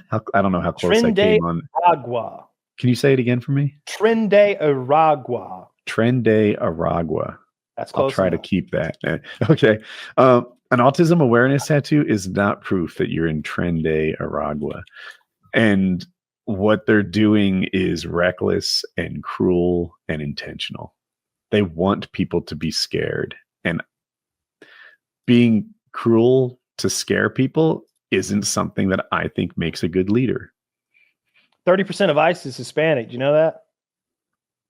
No, I wouldn't have guessed that. 30% of ISIS is Hispanic? Yeah. No, I thought you said ISIS for a second. I did. Like, what did you say, Kyle? ICE, like immigration. ICE. I'm like, ISIS is Hispanic? God damn. I can't believe you thought that. Of course not. No, ICE. I'm sorry. Oh, it makes perfect sense that ICE would have had a lot of native speakers. That makes sense. Yeah. Like 30% of ICE are Hispanic. Yeah. There's a scene in Charlie Wilson's War where the rough CIA agent, sort of rough around the edges CIA agent yells at his manager and he's like, you got rid of every fucking native speaking Pakistan in the CIA? How smart is that the people speak the language of the country that we're investigating in? And I was like, they're first generation Americans. They're citizens like you and I. And I was like, God damn, this guy makes a point. Now you're going to have fucking some Swedish looking dude investigating Pakistan who learned the language academically. First generation. Well, I guess the way to do this is a much would more be patriotic person than the average fellow like me who's been here so long that you can't even track it. I could see that. I would rather see them send the autism tattoo guy just back to wherever. It would be so funny if, like, a year from now, they're like, autism tattoo man, most devious criminal in Trende Aragua. But, like, I would rather. There should be a sense of fear in regard to breaking into a country. If I break into Singapore, I have no illusions that they will treat me well. I'm going to be getting caned, and they're going to be making fun of me for being overweight, and they're going to be doing all sorts of things. Like, that is what a country does. Like, you can't just break in. That's ridiculous. But I see the point you're making here, that this guy doesn't seem, just from this article written by someone who is an immigration activist, to be like a Tren de Aragua or whatever. That we use due process before we throw people for life into an El Salvador supermax prison seems like an obviously good idea. It really does. And look, where I am on this is like, I wouldn't mind so much if we accidentally sent someone accidentally to Honduras who shouldn't have been sent there, and they're like sitting there at a bus stop in Honduras, like, what the fuck was that all about? Honey, well, this is you're not crazy. gonna believe where I am. Yeah, dinner. Why didn't they send me back to Ottawa? Like, that He's happened. there with a stick and puck. He's got a senator's sock cap on. Yeah. See, if that happened, it would almost be comical. But right. this it'd be a good story. But they have a concentration camp in El Salvador, and the idea of it is sound for El Salvadorians because their country was being taken from them at gunpoint and knife point, and they took it back. And and now they have an incredibly low crime rate. And when you look at that sea of human flesh that they have chained together in that place, it's hard to find the guy that's a hairdresser. They're all tatted head to toe, like demon fucking horn. Literally, devil horns is the most popular tat. I saw the demon horns guy, and it's like, what if I were like a hardcore criminal? I wouldn't be like, yeah, and put like fucking devil horns on my head. Put a 666 on the back of my neck. That's in the front you're of my not neck. committed to the lifestyle like I am, Taylor. I'm not as hardcore. I need to be under here, demon horns. Just that would be so. When I we start seeing the bottoms of it. I'm fine with it, and that's their country as well. Those are El Salvadorians. I'm not an El Salvadorian. They can do with their people what they will, especially their criminals. And like I want no part of that. But us sending people there, I don't like that at all. And Trump has talked about sending American citizens there. Mm-hmm. Like not just not in a flippant way either. They've asked him about like oh yeah, the president said he'd take Americans too. I love it. And it's like, you do? Yeah, I don't like that. Like, why? Like, citizens should be treated differently than illegals. Our prison system is fucked here, but you are at least filed away. And they know where you are, and they know about your well-being, and there is a chain of paperwork that you can file to get help, to get medical assistance. There's all sorts of advocacy initiatives. You have legal representation every step of the way. Like, that's a criminal justice system. What they're talking about is throwing away the key for realsies. Like they don't know who all they have. They don't know their real names. Part of that's because they're a vast criminal organization of thugs. But part of it is because they didn't really care. They're not letting those people go. Those people aren't serving XYZ sentences. They're being held forever. They're never letting those people go. And that to me is wild. That anyone from here would be sent there into something like that. You tell me they got a big jail down there that's efficient. Great, we can send our people there. But you tell me they have a gulag from which there is no return. Don't send our people there. I mean, the second he sends, no matter what they do, like don't send our child molesters there. Like if he sends an actual American citizen there, that would be fucking outrageous. No American citizen should be sitting there, no matter what they've done. I don't care. This is how it's done, though, right? It's done in baby steps, right? First it's them, then it's them, and then it's us. Step by step. I remember I was watching this Russian woman talk about how they lost their free press, and the first thing they lost was MTV. And people were like, okay, so it's not state-run, but there's plenty of other not state-run organizations, and that MTV one's kind of American, so it can go. And then, just sort of closer and closer to Russia, they got removed. First it's MTV, then it's some British thing, then it's some Polish thing, and then it's the Russian things, until now there is only state-run media. Yeah, they creep it in. That's a realistic fear. So first, it's But I don't see illegal that. immigrant going to an El Salvador Supermax, and then it's a legal immigrant, and then it's some guy with a green card getting deported because he said something against the administration, and then it just keeps working its way into, well, this guy's legal. This guy actually had freedom of speech, but you decided fuck his freedom of speech because he's not a citizen, or you just don't like what he said until it gets to citizens. They're investigating that guy who said that the 2020 election was the most fair and safe election, secure election we'd ever had. I believe that is his crime, and now an executive order was signed in front of the press to go investigate him. Had to be done. That's so funny. It had to be done. Apparently, I'm an addict. That's a deportable offense. Kyle just made a lucky guess. He can't hear it. They don't have any nail clippers in El Salvador. Trump doesn't make too many missteps. Trump's going to be the next president of the United States. I wish I was there for that negotiation. No. Yeah. No. I don't know who's next. Yeah. I would gladly spend the next hour going back and forth with yeses and no's. Yeses and no's. Although, I mean, I am speaking 50% from perspective of someone who does not want Trump, and 50% perspective from someone who has seen the polling numbers. Hillary polls higher than Trump in every state that matters in the presidential election. By 1 point, many months out. In 1 or 2 states, it's 1 point. In the 3 where it matters, Ohio, Florida, and he's within 2 or 3 points in those 3 battleground states, the purple states. He's going to win all the red states. Well, okay, I don't know anything about your politics, and I don't really care, ultimately. I'm not even going to cast a vote. So if you want some controversy, there it is. But that being said, are you arguing for the sake of chaos, or do you really like Trump?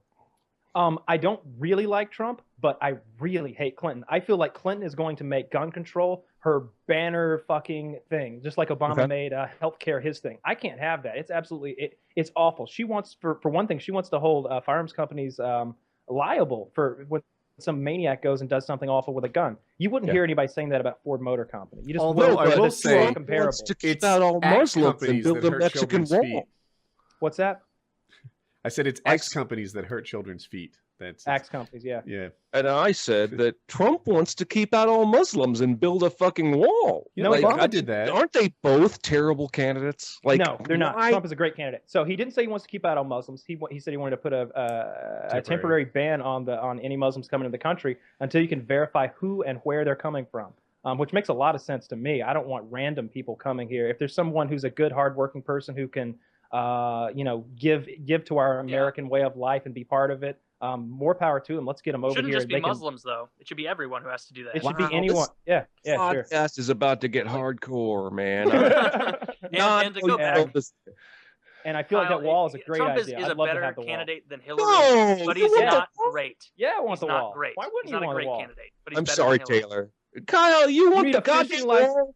You need a fishing license to fish in this country, but for some reason you can walk right across the border with no paperwork. Why is there not a wall in Canada then, too? Is that true? Because we don't want to go up there to their maple fucking smelling asses. That's fine. They have Canada doesn't.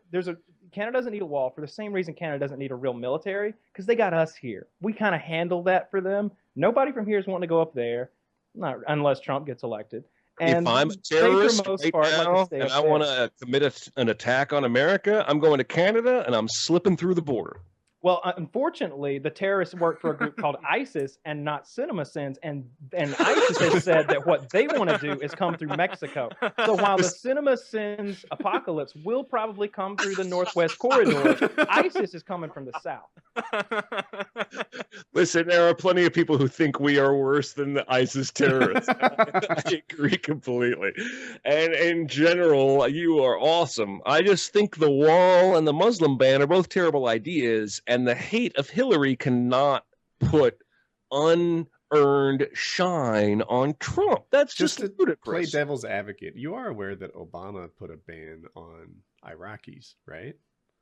Well, he said, look, we got to ban these Iraqi people. He's a minority. He has carte blanche to do whatever he wants. And Iraq is nowhere near Syria. And who else did it?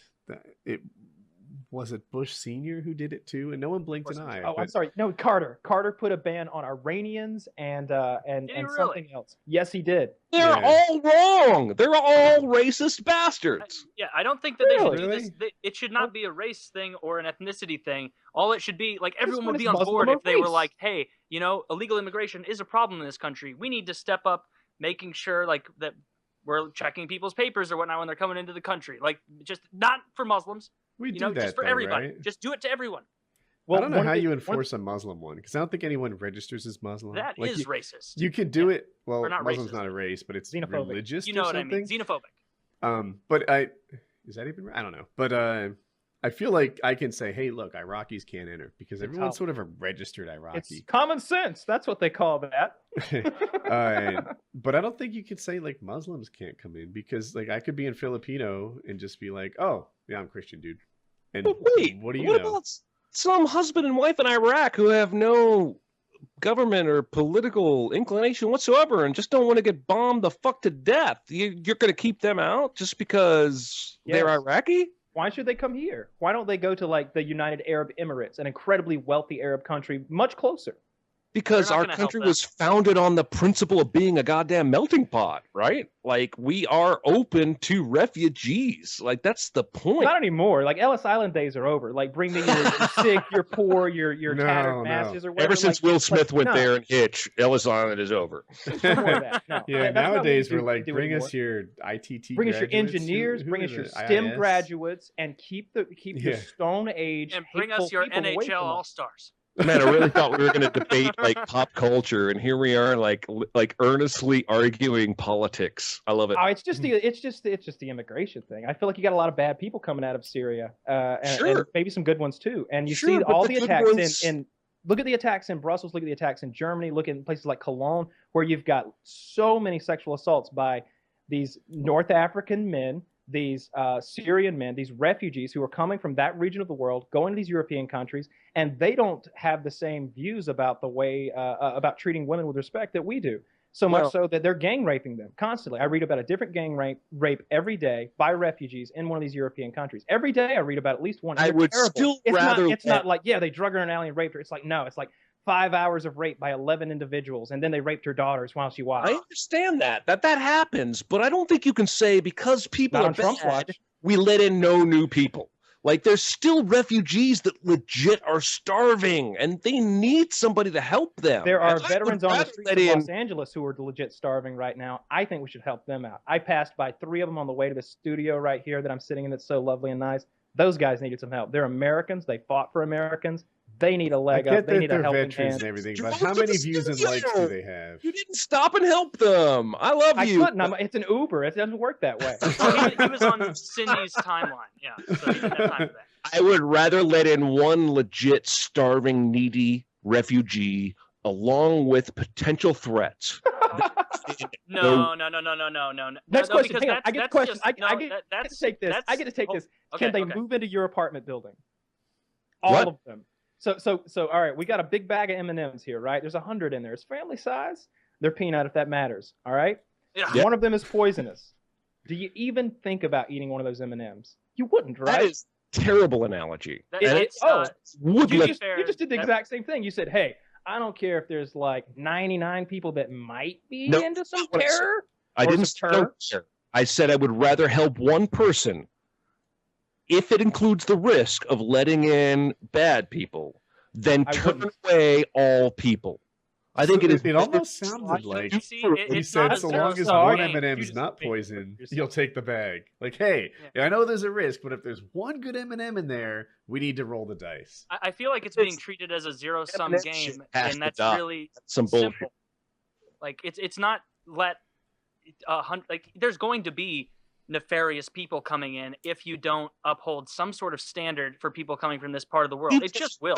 Muslims, some people who are evil are getting into this goddamn country. The point is, you are making a decision to not help anyone, and that just turns me off. No, not to help anyone. I just think that, like, when you're letting people in, there should be a more stringent, like, okay, so you're from Syria.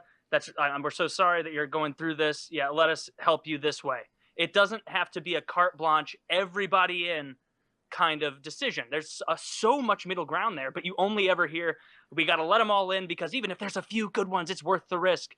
Well, Which that's lots of arguments for, lots of arguments against. Or people say we have to not let anyone in. Because we extend entitlements and social services to those people that we bring here. Let's say we bring in 100,000 Syrian refugees. Are they all rubber stamped Americans? Now they get free health care, free. Does everything just come to them now? Are they part of our system? They get to go to our public schools. Just like Taylor was saying, there's a middle ground there. You don't have to give them complete carte blanche, but you can still help them out. I think there's something fundamentally morally good about the principle of the melting pot of the U.S. And I think we're moving away from that as we fear terrorists. And yes, you don't know what a melting pot is, though. A melting pot is when we all come in and take the best parts of each other and make America stronger. And we all become Americans. America is the pot. It melts the people and they become Americans. It's not the other way around. You don't jump in the American pot and say, hey, I'm Syrian. Now everybody's a little Syrian. You're say, no, you're there's going to be bad apple in the Syrian. No, Jeremy, I don't think that necessarily means bad apple. I think that it means that you don't admit people in such large numbers that we go from melting pot to salad bowl. I've used this analogy on the show before, but that's the thing that I don't like. Like, if we were to hypothetically bring in 15,000 Syrians and they all lived relatively close to each other in Indiana, then Indiana would have a little piece of Syria in it. You know, this would be Syria town, you know, and I do not agree with that. And like, it happens time and time again. Sudanese refugees here in Nashville who have fled Africa because of apartheid and all kinds of potential death. And yeah, if there's one bad apple among them, I'm still happy I helped the 12 guys I got to know. But wait, it's not even about them being bad. It's about them, you know, adding to our culture and probably like 9 parts receive from our culture and 1 part add. It's an issue of assimilation. Historically, you know, the melting pot idea is, hey, you come in here, you assimilate with our kind of values here. Of course, you know, like here in St. Louis, there's a big population of Italians. If you go to the Hill, you can tell it's Italian. Like there's way more Italian-looking people there, but they're a part of the community. It's not just like they're speaking in Italian and they have their own set of rules and regulations and beliefs and whatnot. Historically, Muslim groups don't assimilate as well, and they tend to be in their own groups. It's kind of like, we'll use a hockey comparison. Vladimir Tarasenko, if we had another Russian on our team, wouldn't learn to speak English very quickly because they would be speaking Russian to each other in the locker room. The fact that he is forced to assimilate, he's very quickly picking up English, and that's more beneficial because now everybody's communicating more easily. The cultural norms there, it's more shared. I need a source on the Muslims don't assimilate as well as other cultures thing. That just feels like more of an opinion than an actual factual thing. Have you ever watched the news? And I'm kind of with Jeremy. Like, I wish there was a source, but I do feel like some cultures are more apt to assimilate than others. Like, and oh gosh, I hope this doesn't come off as racist, but it's been my experience that people from Africa seem to want to assimilate. They want to be Americans. They're proud. They demand that their children get great educations. They want to get the African off them as soon as possible and get some America up in there. Okay. Right there. Let me keep going. True. I didn't make it bad. No, I did. There's a girl that's involved in speech and debate, and she tells this wonderful story of her father's high expectations and stuff, and it's really cool. And you're like, wow, like, and I there's a YouTuber too whose dad is African, and he's always kind of like making fun of his father and the way that he interacts with him and stuff, and that's my impression of like African immigrants. They want to succeed and excel and learn the language and have great grammar and get good grades and do the things that we think highly of. And then there are other cultures where, like, you know, I have a hard time speaking with this. Coming off racist. I was going to say Mexican, right? There's like a brown pride. There's a Mexican flag. There's a, you know, like I want to create a subculture here that is my old culture that I brought to you instead of like, now I want to be American. And what's wrong with that? Why can't they be both? Why can't they be Mexican Americans? I'm really big on the melting pot thing. I'd love them to be Mexican Americans in the same way that like Irish Americans, Italian Americans, all those other guys, you know, sort of mixed into the melting pot. But when they resist learning the language, when they resist like identifying as like American Irish or like first, that hurts my feelings, I guess. I don't know why. I think the country's. better. Oh, just one last thing, like Yugoslavia, right? During my lifetime, they had a big civil war and they broke up into 3 countries, and they all had their own sort of cultural identity, right? Like some of them were Muslim, some of them were Serbian, and some of them were Croatian, right? And they all had these like wars with each other, and it turned out awful. I think that when a nation is stronger, when they have a better set of values and they share the language and they share their value system and that kind of thing. If a culture comes in and says, you know what, we tend to keep our like old school value systems, maybe different thoughts about women that doesn't match up with my thoughts about women. Can I interject with a good example? Go on. I keep reading about how a lot of the immigrants who have come into European countries like Germany have started their own Sharia law little enforcement groups that say they go to a certain they've taken over a certain district of one of the cities I was reading about today on the plane, and they say it's theirs now, and they don't want any non-Syrians coming into that area. They keep beating up women that they find wearing short skirts and stuff. I keep waiting for all the feminists out there to stand up and be like, hey, I don't know about Islam.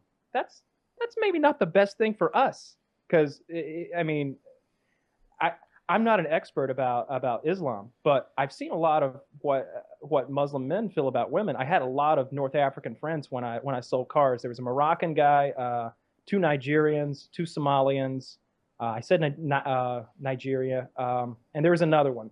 And they would tell me awful stories. My Russian friend literally told me about raping women. Okay, like he told me that sort of laughing.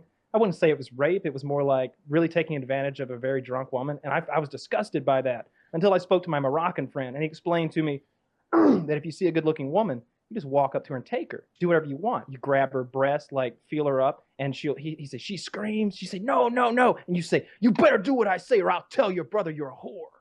And then she do what you say. And it's like, well, what the fuck? That's Morocco. That's one of the most forward-facing of the Middle Eastern Arab countries. And that shit goes on in the U.S. military over there all the time. There are rapes constantly. Hold on. We're not talking about that. We're talking about real quick to interject. And I'm trying to be real middle of the road here because I see 2 sides battling at it, but there is a huge difference between a cultural accepted norm, for example, like in Islam, and then not all Muslims practice this, obviously. It's silly that I have to preface this. You know, most people, everybody knows this. But, you know, there's an accepted belief there that, hey, if a woman is raped, you know, you can be killed. You can be executed for being raped. That's horrific. If a woman is raped and she wants to come forward about it, it's the man's word versus the woman's word. And you have to get like multiple women to equal up to a man's word. And it's like, it's set up to discriminate against women, to be bad to women. It's not fair. So you shouldn't accept their refugees because the home country is sexist? No, that was an argument to the point. That was an argument to the point of your. Maybe they're escaping that bullshit. Maybe they're trying to avoid being raped by moving to America. God damn. Well, wait, what if any single women? We could take them in. When it does happen. No, hold on, real quick. Let me get in. So I was talking about the comparison you made to the U.S. military. I'm saying that there's a difference between it being tacitly accepted in certain areas, and if it does happen in the U.S. military, it does, it's seen as a bad thing. Nobody looks at that and goes, well, you know, rape in this situation. Let's look at all the angles. It's like, no, that's disgusting and evil. Like no one is making excuse, or no one with any repute is making excuses for those people. Is my point. That I was just talking about the comparison. I agree. I'm saying my point is just because they legalize it and we do it illegally doesn't make us any different. It does. It does. It does absolutely. It means that for them, it's going to be much more common if it's legal, and there are areas specifically built into the law to allow you to get away with it. And their religion supports it, not more than in every single Muslim country, or are we just talking about specific Muslim countries? Let's go with 90%. I feel like that's a fair number. 90%. We're going to research this after to find out if that math is accurate. I feel like Painkiller statistics. They're widely regarded. 90% of Muslim countries are okay with rape.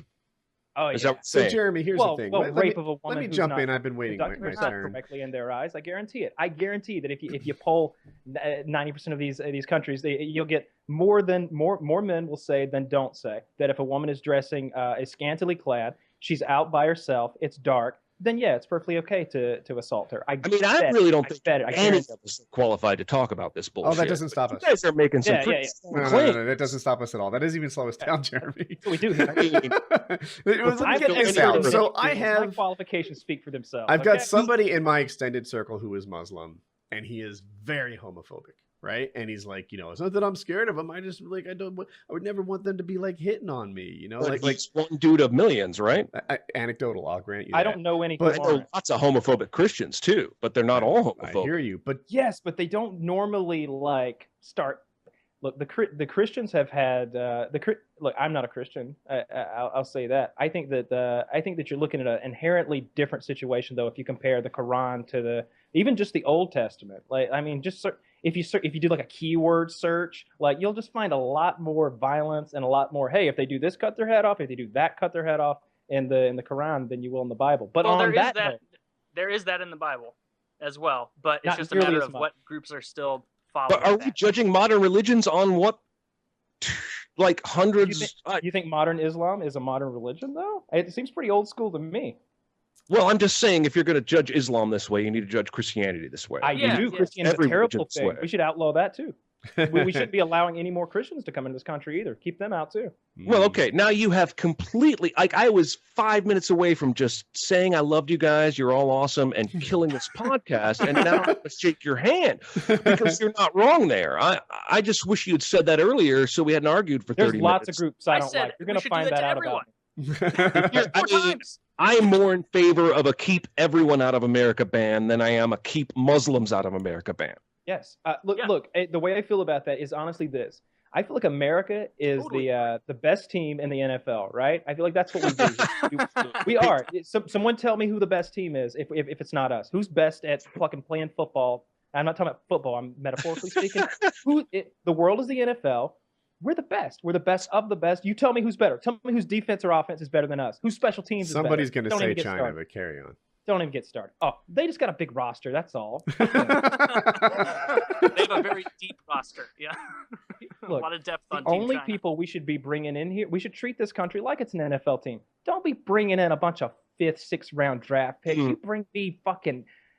We got the best. We should have the best picks. We should be able to make the best trade deals. Get those guys who excel at STEM. I agree in principle. Yeah. It's just that I'm related to people who are scrubs that would never be led onto the team, and I can't. Look, I am too. We all are. The world needs ditch diggers too. The world needs ditch diggers too. And there's nothing wrong with a menial labor job, a physical job. There are so many people working white-collar jobs that hate it day in and day out, and literally blow their brains out, literally commit suicide because they hate their jobs so much. And then there's some cowboy out there busting his ass with calluses on his hands, goes to sleep every night like a baby because he loves what he's doing. There's nothing wrong with that. But I don't want any Syrian cattle farmers. We got enough cowboys over here as it is. We don't need any Syrian cowboys riding their camels and raping our women. I will make no comment on that whatsoever. That's the best. This one, to me, is actually a pro-Trump article. So what's happening is people are getting off of food stamps. Illegal immigrants are getting off of food stamps because they're afraid they're going to get deported. And the article, to me, kind of reads like, oh, isn't it a shame? These, just so you know, food stamps aren't actually tied to deportations. You don't have to be doing this, but they're like, yeah, I know technically, but I'm worried that I'm getting on a list. I'm an illegal immigrant who's getting food stamps, and I'm just going to stop taking food stamps because I'm afraid I'll get deported. And I think, good. Yeah. Good. It shouldn't be fucking handouts for you, invader. Stay on them if you want. It should be like, no, you're not a member of this country. You came here legally, and now you're siphoning resources from the general population. That's not fair. Yeah. And it's that sort of extreme leftism that makes it hard to get on board with the Democrats, right? Because they're literally talking about the exact thing that a lot of us hate. It's this sort of handout society for anyone and everyone with their hands open. And I'm not a nationalist per se. But Jesus, at some point we do have to take care of our own. The people who are paying into the system should reap the benefits of that system. And then if there's a surplus afterwards, then good. We'll be all the more prepared to help the weak and the impoverished. But let's look out for ourselves, make ourselves as strong as we can, and then we'll just be more charitable than we ever could have been before. Yeah, the United States is insanely charitable. They give higher percentages of their income than any other Western nation, like by far. People here are very charitable for the most part. This is not charity, though. This is like you came here, you committed a felony by coming here illegally, and then you set up into our system and are now taking from it and not giving into it. And that's not the way countries work. You know, like you can't, if I went into Sweden or Germany or any other country and started getting benefits when I was there illegally and they found out, they would have every right in the world to say, get the fuck out of here. No, you can't be here. You're not allowed to be here. That's not how countries work. This isn't, 3,000 years ago before borders were drawn. Like, you can't do that. You got to leave Sweden. You're not here legally. Like, what do you feel like a leech? If you move to France and immediately sign up for some fucking bullshit program that like, because you suddenly fit into some category because you're a single man newly in this country and suddenly you qualify for benefits, wouldn't you just feel like a fucking cockroach? I feel like and a leech? I have to pay it back. Yeah. Like, you know what, Sweden? Invest in me. I get it. I just got here. You're helping me get on my feet, but trust me, I'm going to be an awesome taxpayer, someday. With that mindset, I can understand it. And what they should say is, come back when you are. Come back when you are. Well, I guess that was the invest in me part. Come back legally. I'm not going to get on my feet without being here. So I'll tell you what, 2 years of food stamps, then I'm going to pay you more than you ever paid me. Like that would be great if like you as an engineer are being brought into Sweden and they're like, yeah, we really want Mr. Gamer Tag. He's an engineer, or however they sound. I hate those people. And right there with the Irish. Those are the same people who will like talk down to us about like racial issues when they live in a vanilla country with like only white Kyle, people. You backwards Americans, you don't even know what you're talking about. I met 3 black people last year, all of them from the United States, and they tell me horror stories of how they are treated. I've never met a black person here because we don't allow that. But if you ask any one of the 3 million white people who live in our tiny little country, they will tell you that you are all racist.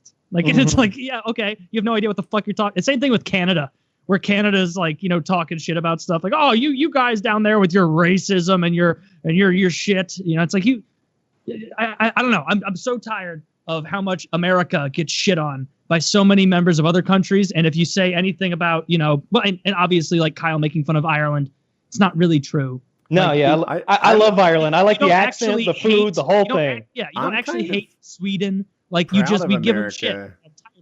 Because I feel like no one gives America shit like America does, right? Like when Ferguson goes down, we don't bury that. We're like, America has a problem that we need to address. There's a thing that's wrong here, right? Regardless of what you think the solution is or whatever. Other countries are like, no, we're awesome. What? Not don't pay attention to that over there. We don't have any troubles. Like, really? You got like suicide bombers? Oh, do you have any proof of the 1,200 people who were raped by migrants? Other than all the pictures, other than all the pictures that we outlawed because we don't keep track of what the race of the rapist is because the statistics are a bit bigoted in that way. In places in Europe, they have like Milo will talk about the huge influence of on the Muslim culture on what was there before. But the countries themselves just kind of bury that. India is one that I know really well, so I talk about them a lot. They have this like huge portion of their population that's just untouchable and completely broken, lives in filth, and they're hardly even living a human lifestyle. But they don't talk about that. They look the other way when the plane flies in over that stuff. But America, if we have problems, we'd freaking put it on TV and make it a national debate and so I like that about America. I feel like it gets some problems solved and when you put them on TV. Yeah. There's this old, I think it was maybe post-World War. I don't remember when it was. There's this. I found it. I fucking found it.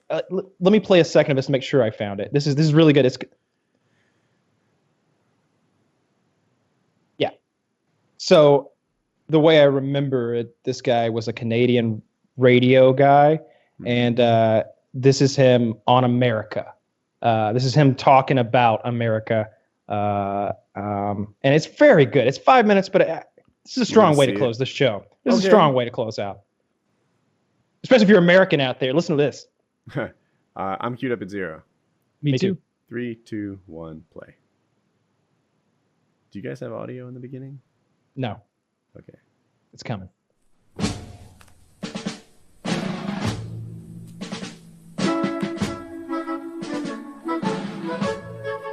United States dollar took another pounding on German, French, and British exchanges this morning, hitting the lowest point ever known in West Germany.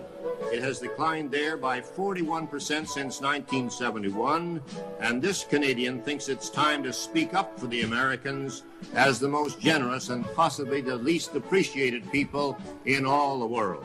As long as 60 years ago, when I first started to read newspapers, I read of floods on the Yellow River and the Yangtze. Well, who rushed in with men and money to help? The Americans did, that's who. They have helped control floods on the Nile, the Amazon, the Ganges, and the Niger. Today, the rich bottomland of the Mississippi is underwater, and no foreign land has sent $1 to help.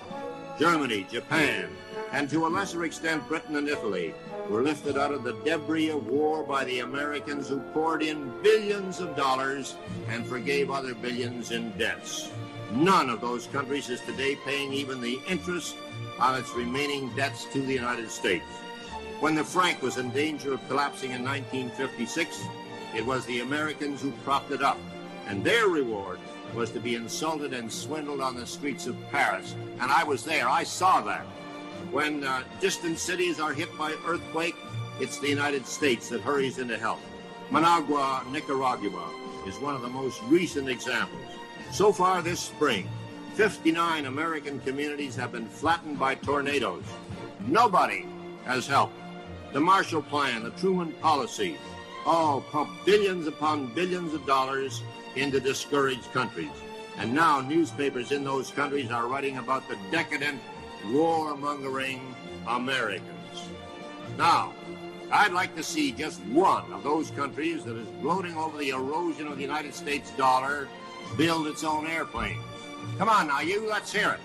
Does any country in the world have a plane to equal the Boeing jumbo jet, the Lockheed TriStar, or the Douglas 10? If so, why don't they fly them? Why do all international lines except Russia fly American planes? Why does no other land on Earth even consider putting a man or a woman on the moon? You talk about Japanese technocracy and you get radios. You talk about German technocracy and you get automobiles. You talk about American technocracy and you find men on the moon, not once but several times, and safely home again. You talk about scandals and the Americans put theirs right in the store window for everybody to look at. Even the draft dodgers are not pursued and hounded. They're right here on our streets in Toronto. Most of them, unless they're breaking Canadian laws, are getting American dollars from Ma and Pa at home to spend up here. When the Americans get out of this bind, as they will, who could blame them if they said to hell with the rest of the world? Let somebody else buy the bonds. Let somebody else build or repair foreign dams or design foreign buildings that won't shake apart in earthquakes. When the railways of France and Germany and India were breaking down through age, it was the Americans who rebuilt them. When the Pennsylvania Railroad and the New York Central went broke, nobody loaned them an old caboose. Both of them are still broke. I can name to you 5,000 times when the Americans raced to the help of other people in trouble. Can you name to me even one time when someone else raced to the Americans in trouble? I don't think there was outside help even during the San Francisco earthquake. Our neighbors have faced it alone, and I'm one Canadian who is damn tired of hearing them kicked around. They'll come out of this thing with their flag high, and when they do, they're entitled to thumb their noses at the lands that are gloating over their present troubles. I hope Canada is not one of these. But there are many smug, self-righteous Canadians. And finally, the American Red Cross was told at its 48th annual meeting in New Orleans this morning that it was broke. This year's disaster, with the year less than half over, has taken it all, and nobody, but nobody, has helped.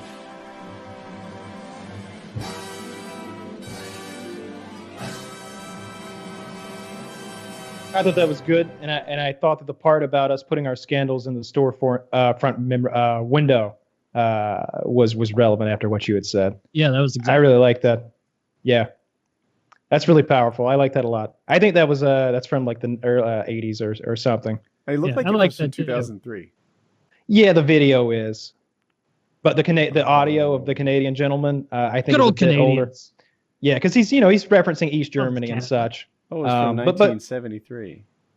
Yeah, quite old, but still relevant today. There you go. No, I'm looking to replace all those illegals we're about to kick on out. I've heard about sporadic ICE raids everywhere, Taylor. I hear some people. So what's his name? Tom Holland or whatever. Who's that? ICE guy? Tom Homan.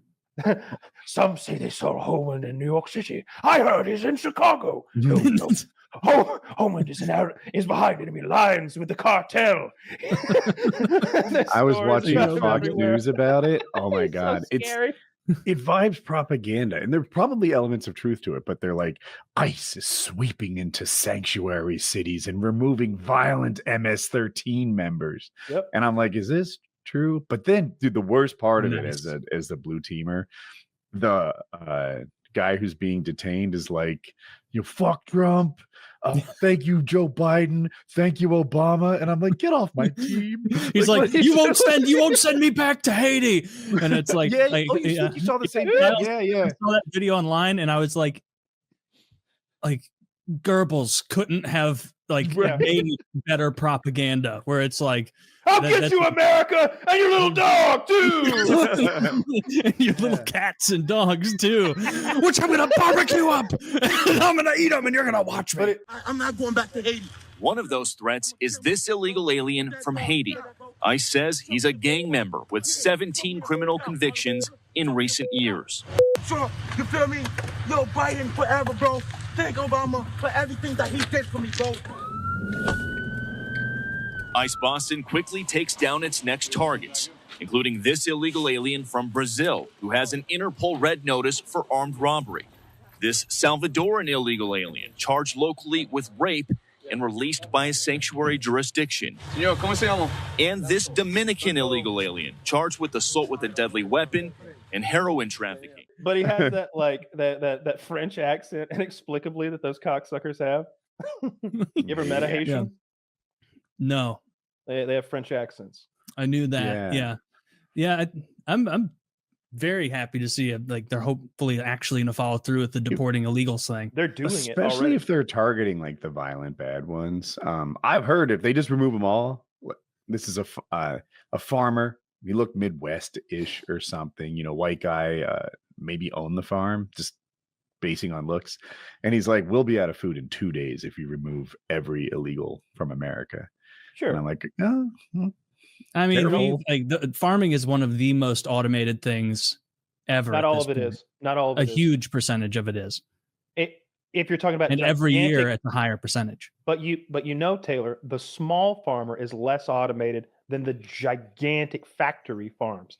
So all you're doing is squeezing mom and pop when you take away Julio and Jose. If they're hiring illegals, then they deserve to be squeezed. Heroes. Are there any people on your grandparents' farm who need to be looked at a little closer? No, they never hired illegals. We hired them all the time. I remember there was this. We hired one Mexican to come pick up dead chickens, and he showed up in this car that you started with a screwdriver, and he took the screwdriver out, put it in his pocket when he got out, and I was like, bro, this is.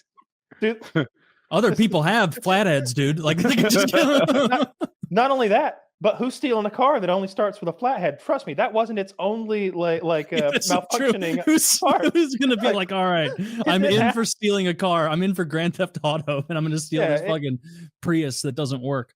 So he showed up in his car and he worked very hard all day. And I thought it was cute that he counted the dead chickens in Spanish. It was like, what else would he count it in? But he was doing it out loud. Who counts aloud? That told me a little something about him.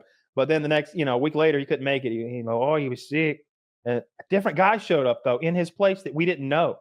It's like a different Mexican man showed up. He's like, "Hello, Julio, no can come. What's wrong with Julio? Are you sick? Very sick? Oh, damn. Okay. Well, thanks for telling us. I will work in Julio's place. I am very good. I am a hard worker." And it's like, all right, come on. And that would happen every time. That's not bad.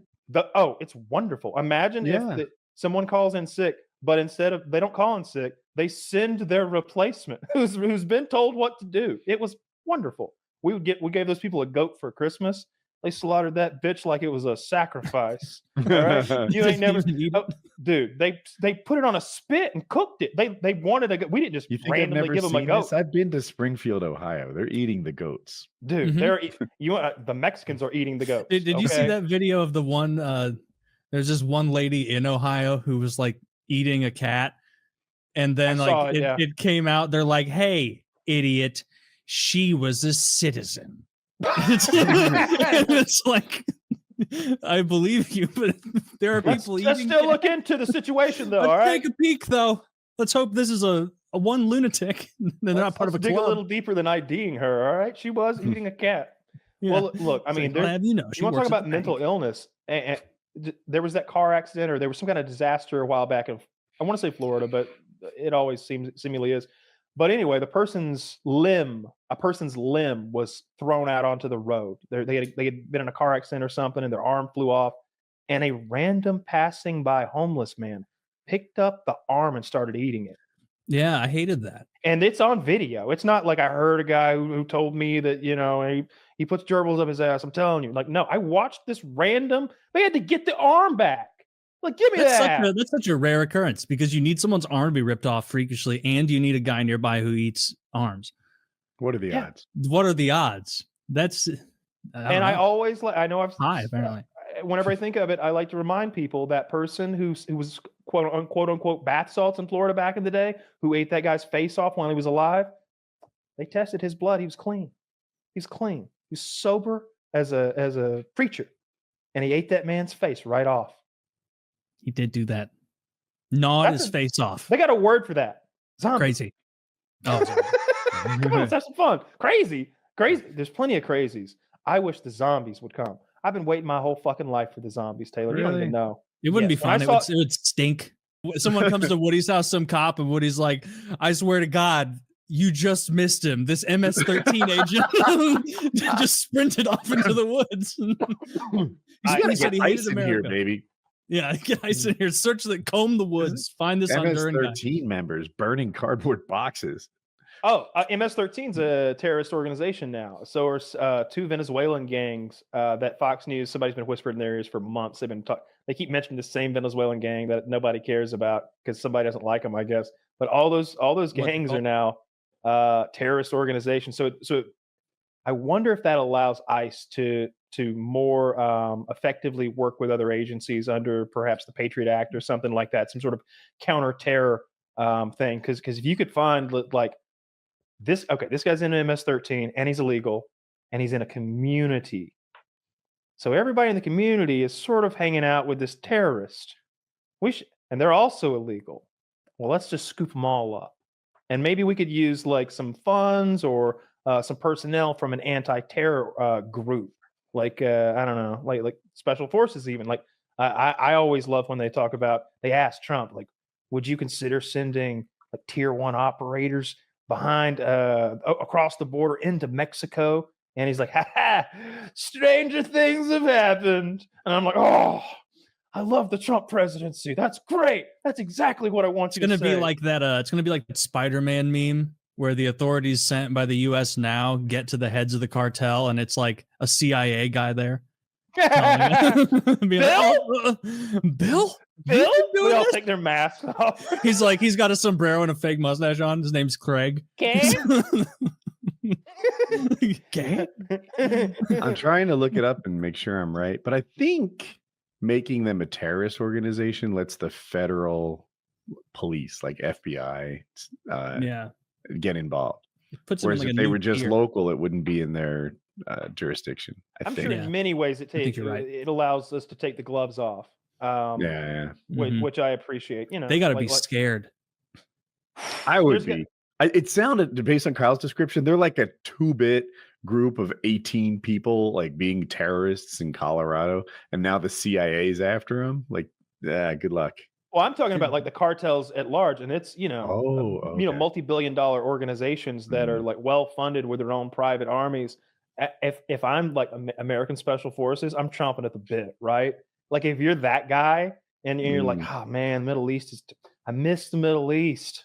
God damn it! Have you seen that? Maybe you even linked me this, but there was a special forces guy who was talking about how much he and his boys would love to go deal with the cartels. He's like, dude, these guys are going after people like who rip them off on drugs. Do you know, like me and 6 of my boys could go down there and put the fear of God into them in like 2 afternoons. They're like sitting on their palatial estate and then 4 of their guys' heads explode, like because we're sniping them. We call in an air attack on that, like they like against a real foe, like the U.S.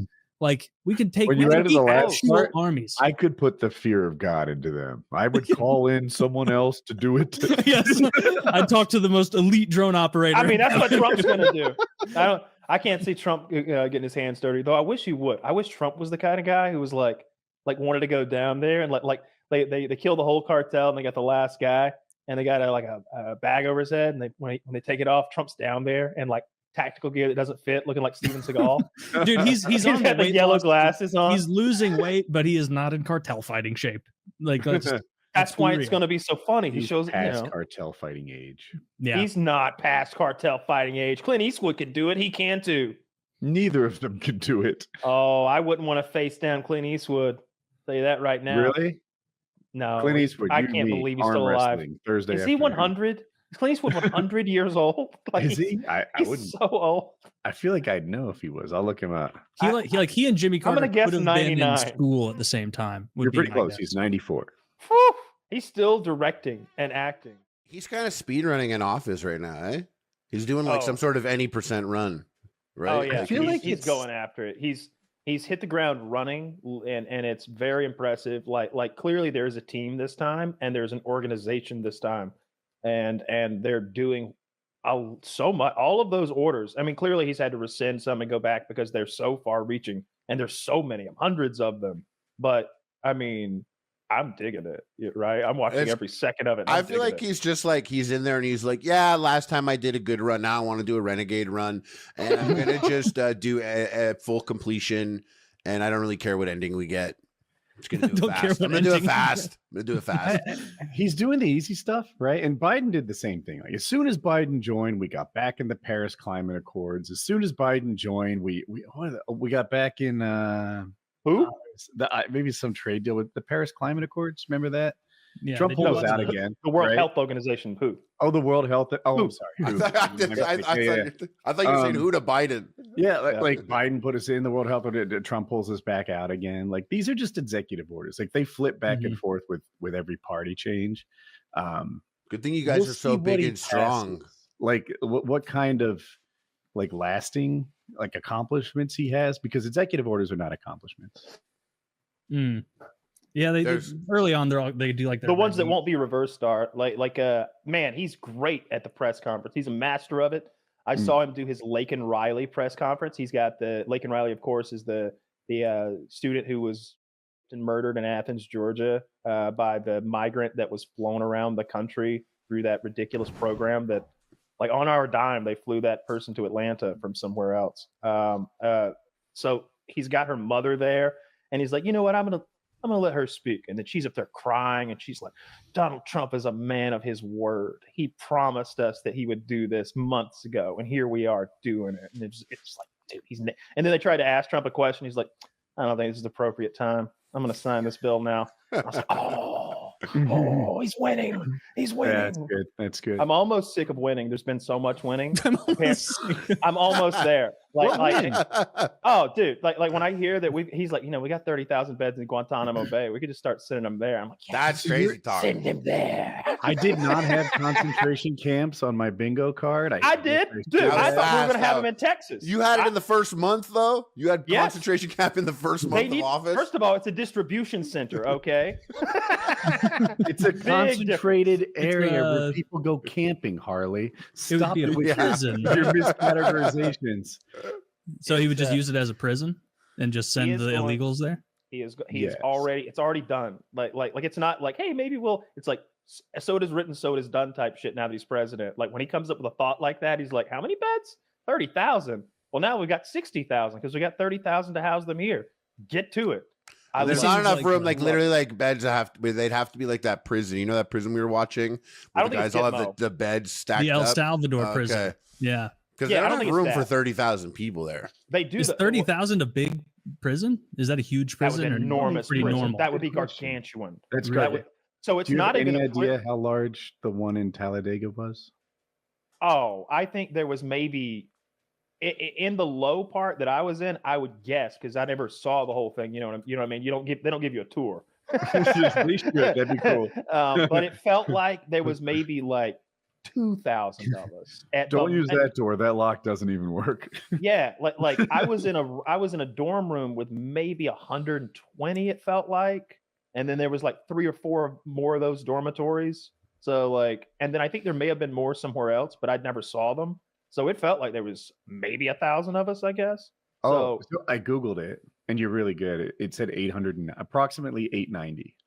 So maybe 1,000. But I don't know what they're talking about in Gitmo because, all right, so you've probably seen like back in the Bush days and the people we'd send to Gitmo, the worst of the worst that we can't turn over to Syria because the Syrians won't hold on to them well, just the worst of the worst terrorists. That's not what he's talking about. Like, he's definitely not talking about that chain link dog pound that we've got that we keep people in because that ain't 30,000. But there's something else there that clearly he is talking about because there's a big base there. It's like really difficult to speak Trump, right? Like when he says there's 30,000 beds, there could be anywhere from 500 to 30,000. The lying that he does doesn't like conform to normal lying. Felt like stretches of the truth. This felt like a concrete number someone had told him, and because he was like, "So that's double what we have now, right, Mark?" And it's like Mark's like, "Yes, sir, Mr. President." Like someone's over there, like you can trust Mark. Mark's counting the beds. Mark does sound. Mark counted the beds. I trust Mark. He's a good guy. He was off camera, but I heard his voice, white guy, and I just think we're in good. Oh no, I've been watching the ICE raids, pumped about that, and I'm not in communities where that happens, of course, fancy guy like me, but I talked to some underlings I know. And they tell me that in their little communities, it's just bedlam. They're digging them out. They're just smoking them out of holes and rooting them out. I heard they were grabbing kids at school when their kids are like. That's a lie. That governor's in trouble and may get in some legal situation. That governor repeated a vicious lie. What actually happened was a student at a school had threatened the president's life. And so Secret Service was paying that student a visit to talk to him about his death threats to the president of the United States. But ICE never entered that school or any other. You see the teacher who told ICE to come and raid his classroom? I did see that. He's like, I got half of my students don't even speak fucking English. And I work at Northeastern High, Atlanta, Georgia. 614. They fired his ass. That guy needs they did? Yeah, he needs to go fund me if anybody wants to. But I thought we were allowed to make jokes. No. I'm sorry. I thought this was America. I thought Trump was bringing joking back. He did, but they didn't. A field trip. He should have done a field trip to the ICE detention center, and while he's there, he's like, check out all those on the end there, like all of them. Come on, kids, we're leaving. Go check out the kids who wouldn't leave the bus. We're going to visit the Mexico border. You see them kids crying in that bus over there? That's the ones you will take a look at. Yeah, he got in trouble about that. Shouldn't do that. What they did do is they removed a restriction on ICE going into schools and churches because they don't want those places to be, in the Dracula movies, they're like, he can't go to church. Come on, everybody go to the church. You don't want that to happen.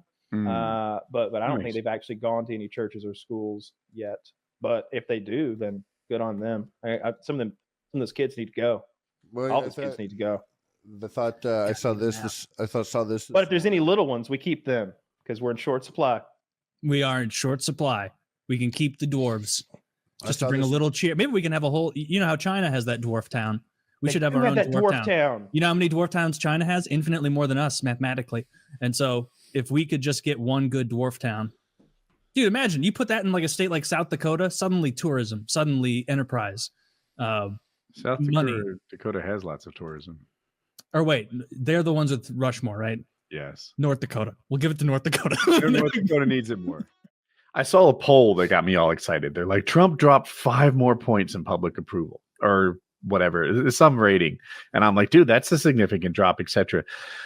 But it wasn't like he was at like 35% And DeSantis, his second best was at 19. Like he's still nearly double. I don't think DeSantis is like everything Trump is, but like wetter, like a shitty, somehow less charismatic and shittier version. Like I don't know. Maybe I don't pay attention too much to DeSantis, but like at least I could conceptualize how like my dad would get into Trump in general, right? Versus like DeSantis, I'm like, what the fuck? DeSantis isn't even funny. Yeah, he's not funny. He's not at all. I like that they're flying and busing those migrants up north though. That's really funny to me. I like it a lot. I saw that's the other guy though, right? That's both of them. That's Rick Scott and DeSantis and the governor of New Mexico, I believe, or Arizona. I don't know which. I know how so here's what happened. Governor Abbott from Texas had these migrants. That's who it is. DeSantis sent a Venezuelan to Texas to do what's called bird dogging, which is to say, hello, my fellow countrymen. Why don't you get on this plane? I have a better life for you. And he tricked 50 people into getting in a plane where they took them to Florida. And then they tricked them again, saying, we're going to take you to Boston, where they had the facilities, the jobs, etc. We're lining you up. By the way, these people are in Texas legally. They're not illegal immigrants. That's still in question. Okay, I've been told that they're legally. Look, I'm only as good as my you have. But apparently they're asylum seekers. So their status is they're currently legal, but they might get kicked out later if asylum's not granted. But they're currently legal. So they take these. They're on probation. They're fine. I'll accept. Yeah, I can line up with that. But they're not like on line to get deported or anything. Like they're just seeking asylum and they're there legally and they're going. They're at the place where it happens. They just haven't gotten in line yet. They're there.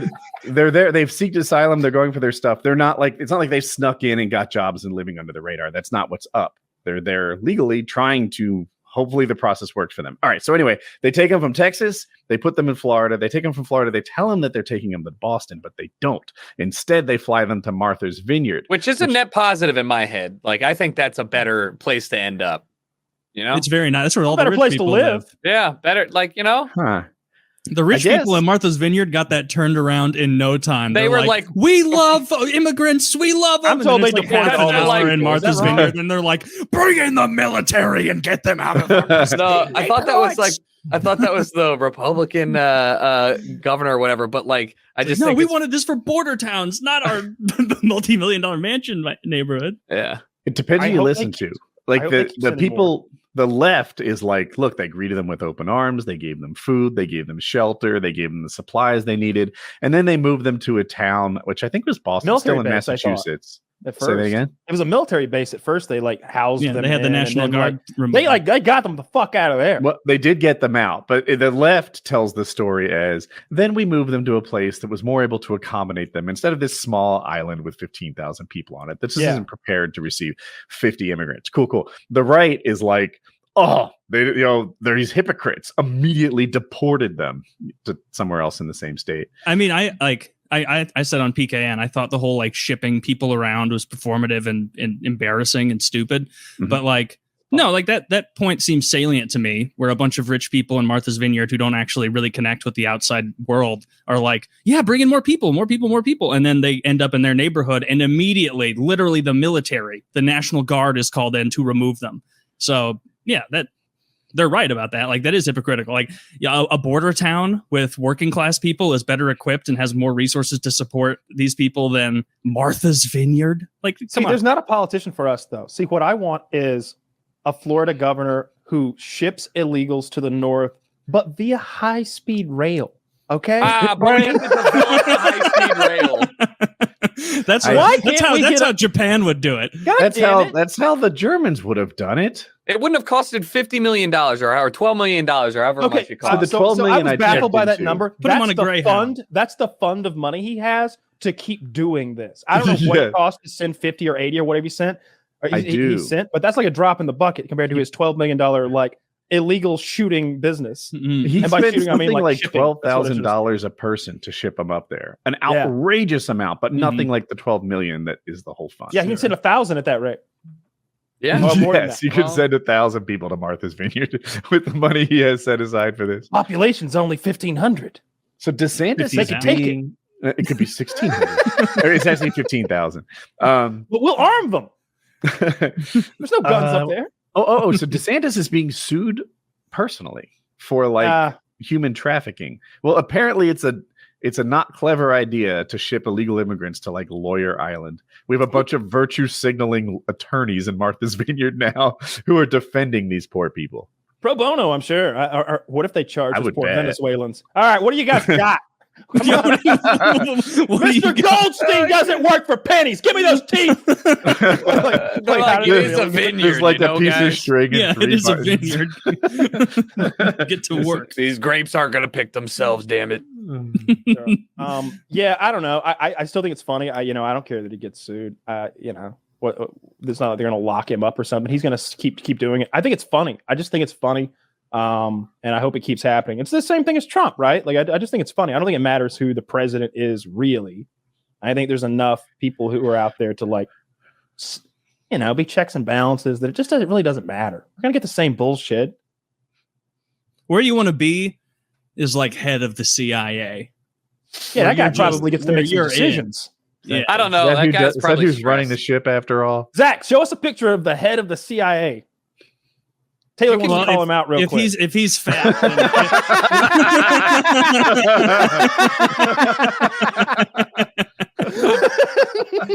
I mean, think about all the goodies you get being the head of the CIA. Does anyone ever say no to you? Ever? He would have got out of room for $190 or $150.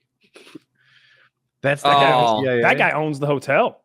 See, that guy gets to do whatever he wants. Yeah, he does. Yeah, he looks like he sits down and deeply sighs at least a couple times between meal bites. Like he looks very tired. I'm not sure he's thrilled to be the head of the CIA. It's not like I don't know like how many perks. You can't like walk into Costco without a card and be like, no, guys, I'm the head of the CIA. I'm gonna shop here.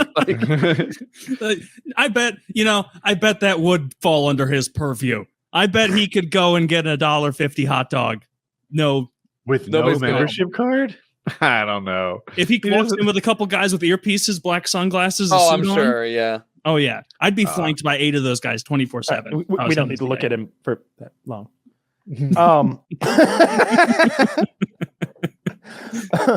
Where were we before we went down that weird avenue? I don't know. We're talking about your bet on Trump. Oh no, that didn't happen. Yeah, I bet a bunch of people. Basically, I took Trump to win the presidency against the field before he'd even said he was going to run. And I still think it's the best bet, the safest bet. Like what do you pick? You wouldn't pick anybody against me, like one individual. There's no one else who's more likely, even with all this legal stuff, than Donald Trump, I think, right now. Yeah, I don't think there's anyone who's a bigger favorite than Trump.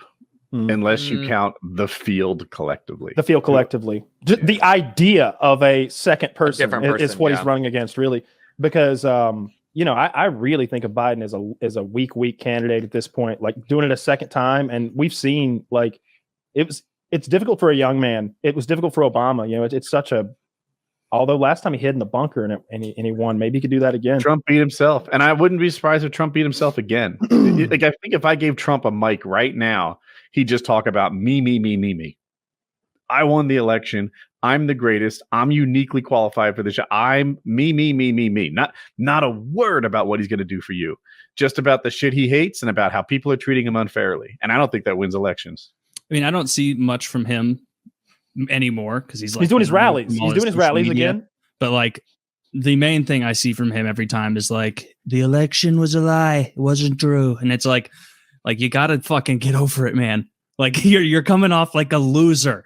Like you're coming off like a sour grapes loser. Like that doesn't play well. I watched some of his rally the other day, and I don't remember him directly talking about it. I think he brought up Hunter's laptop at some point. That's a good topic. That's a good topic. I feel like that topic can work. We talked briefly about Trump on Hannity, and you're like, he's right. I think you were talking about declassifying documents, but here's what else he said. The way the FBI came in so aggressively, Trump has a theory. He's like, they wouldn't bring in all those people. They wouldn't come in so hard, unannounced, at the way that they did with the aggressive tactics, unless, and this is what people are saying they were secretly looking for Hillary's emails at Mar-a-Lago. What? I swear to God. You can't disprove that. No. Oh my God, he's like, right. That's why they did it. They wanted Hillary's. This explains it all. So we don't need to worry about. That's a genius play. Duh. Well, yeah, like what the fuck? True. Did he reveal if they may have found? Did he have them? What nonsense! And Hannity's like, wait, are you saying that you have them? No. Just people are saying that that's what they were looking for. That's how it goes back. He might as well have said the Holy Grail or something even more ridiculous. Like I might have believed that. I love that there's like physical, like a physical data drive with like a terabyte of just text files of emails, and there's just like getting passed around by like Jason Statham in the back of an Audi. He added that. He's like, it's out there somewhere. That it exists. They're just looking for it. Like, I don't know. Definitely Holy Grail. There's some MacGuffin out there, some like full of Hillary's emails. Well, shit. I don't know. That doesn't seem likely. I'm gonna go out on a limb and say unlikely. I look forward to the campaign because anytime you've got all those powerful people in those millions and billions of dollars like moving around and it's time to pick a new head poobah, it's fun to see what they go with, because so often it's like bad. It's like, oh, they don't know. They thought Sarah Palin was a good idea. A whole team of people got together and picked Sarah Palin, and everybody was like, oh, she's real dumb, eh? Like well, that they needed someone nice to pair with McCain, because McCain like always sucked. Well, then she wasn't the answer. She wasn't the answer. McCain was losing clearly. So they were like, do we choose someone who's kind of status quo and hope for the best, or do we roll the dice? And they rolled the dice, and temporarily it worked. When people first met her in the whole hockey mom Rottweiler lipstick joke and stuff, like she killed it. She did. Pitbull. And McCain briefly got a boost out of it, but then over time she didn't really do a good job, and it dragged him down. I think I didn't remember it as a partner up a nice with a bad. I remembered it as, hey, we're losing. Let's try something. And I like the move. Don't just keep doing what you were doing and lose. Yeah, I look forward to seeing the campaign, see what Trump does. I hope there's lots of nonsense. I hope there's more accusations, and I hope Trump continues to fucking curse at his rallies, which is great. I'm gonna go to the next one. I got to see. I don't think Biden's running. I don't think he should. I don't think he will. I think right now, I'm pretty sure if you just look at it on both ends of the spectrum, it is first place is Biden or Trump, and then, first place confirmed I'm voting for is Biden and Trump. Remove that, and it is first place, literally anybody at all, and then Biden and Trump in second place, and like that is like a prevalent thought. Here's my dumbass. I think Gavin Newsom goes up against DeSantis, and that's the next two nominees. Is Gavin Newsom very popular? He's the California governor. Do you like him? I don't know that he's super popular. No, I mean he is more popular than people who don't live here think he is. A lot of people think like, oh my God, he's running that shit into the ground. Like from most people around here, he's just a really safe, moderate, like centralist like character, but he's still a Democrat, air quotes. A lot of people are pissed off because he did the whole like dinner at French Laundry during lockdown type shit where, he's like, going to parties and stuff. So that definitely pissed people off, but he's more popular than like Michael Bloom or whoever the hell tried to run for governor here. Yeah. That guy who like put in billions of dollars of his own money, and everyone's like, we don't like you. Yeah. It was the funniest thing. He switched to Democrat like two months prior, and then was like, I'm going to spend $100 million of my own money to campaign. And he did not win. So that was what a loss. It's cool when someone has $100 million to blow. Like, right? They were just like, you know what? I'm gonna take a flyer on this. I'm gonna drop $100 million into a hobby of mine. Dude, it's also like seeing like Trump, Bloomberg, like billionaires running, being like, I need your money, folks. It's like, you guys don't. Like, you really don't. Like donating to Bloomberg. Like, I guess comparing Bloomberg and Trump are both billionaires in the same way that someone worth $100 million and someone worth 1 million are both millionaires. Because I'm pretty sure Trump's like 3 billion, which is like low tier billionaire, and Bloomberg is like what, like 80 billion. like real deal something billionaire. like that. Yeah. But Bloomberg, I think, is the wealthiest person in New York. Yeah, he could buy and sell Trump, not even notice. I would imagine. Yes, yeah. So I guess bad comparison. Bloomberg doesn't need money the way Trump needs it. A lot of Trump's wealth, I think, is not very liquid. I mean, he owns real estate, he's wealthy, but how much can he put his hands on? I'm not sure. But I forgot. I don't remember Bloomberg taking a lot in donations. I think he's self-funded, if I recall. I've been watching some Fox News lately, not by my own choice. I've just been in places where it's playing. Okay. And it's there. It's like fucking in the movies where they like put on the government news channel and they play the propaganda and like you just have to watch it like Starship Troopers and like a Verhoeven film. Yeah. And they were talking about the crisis at the border. Apparently, I don't know. And look, I like being fact checked on this because I don't know the truth, and I frankly don't care enough to look into it because it just doesn't matter to me. I'm not being overrun by migrants here at my house or anything, so why do I give a fuck? Seems like a Texas problem. And but they were saying that like the amount of migrants showing up had like doubled or maybe even tripled since the new presidency.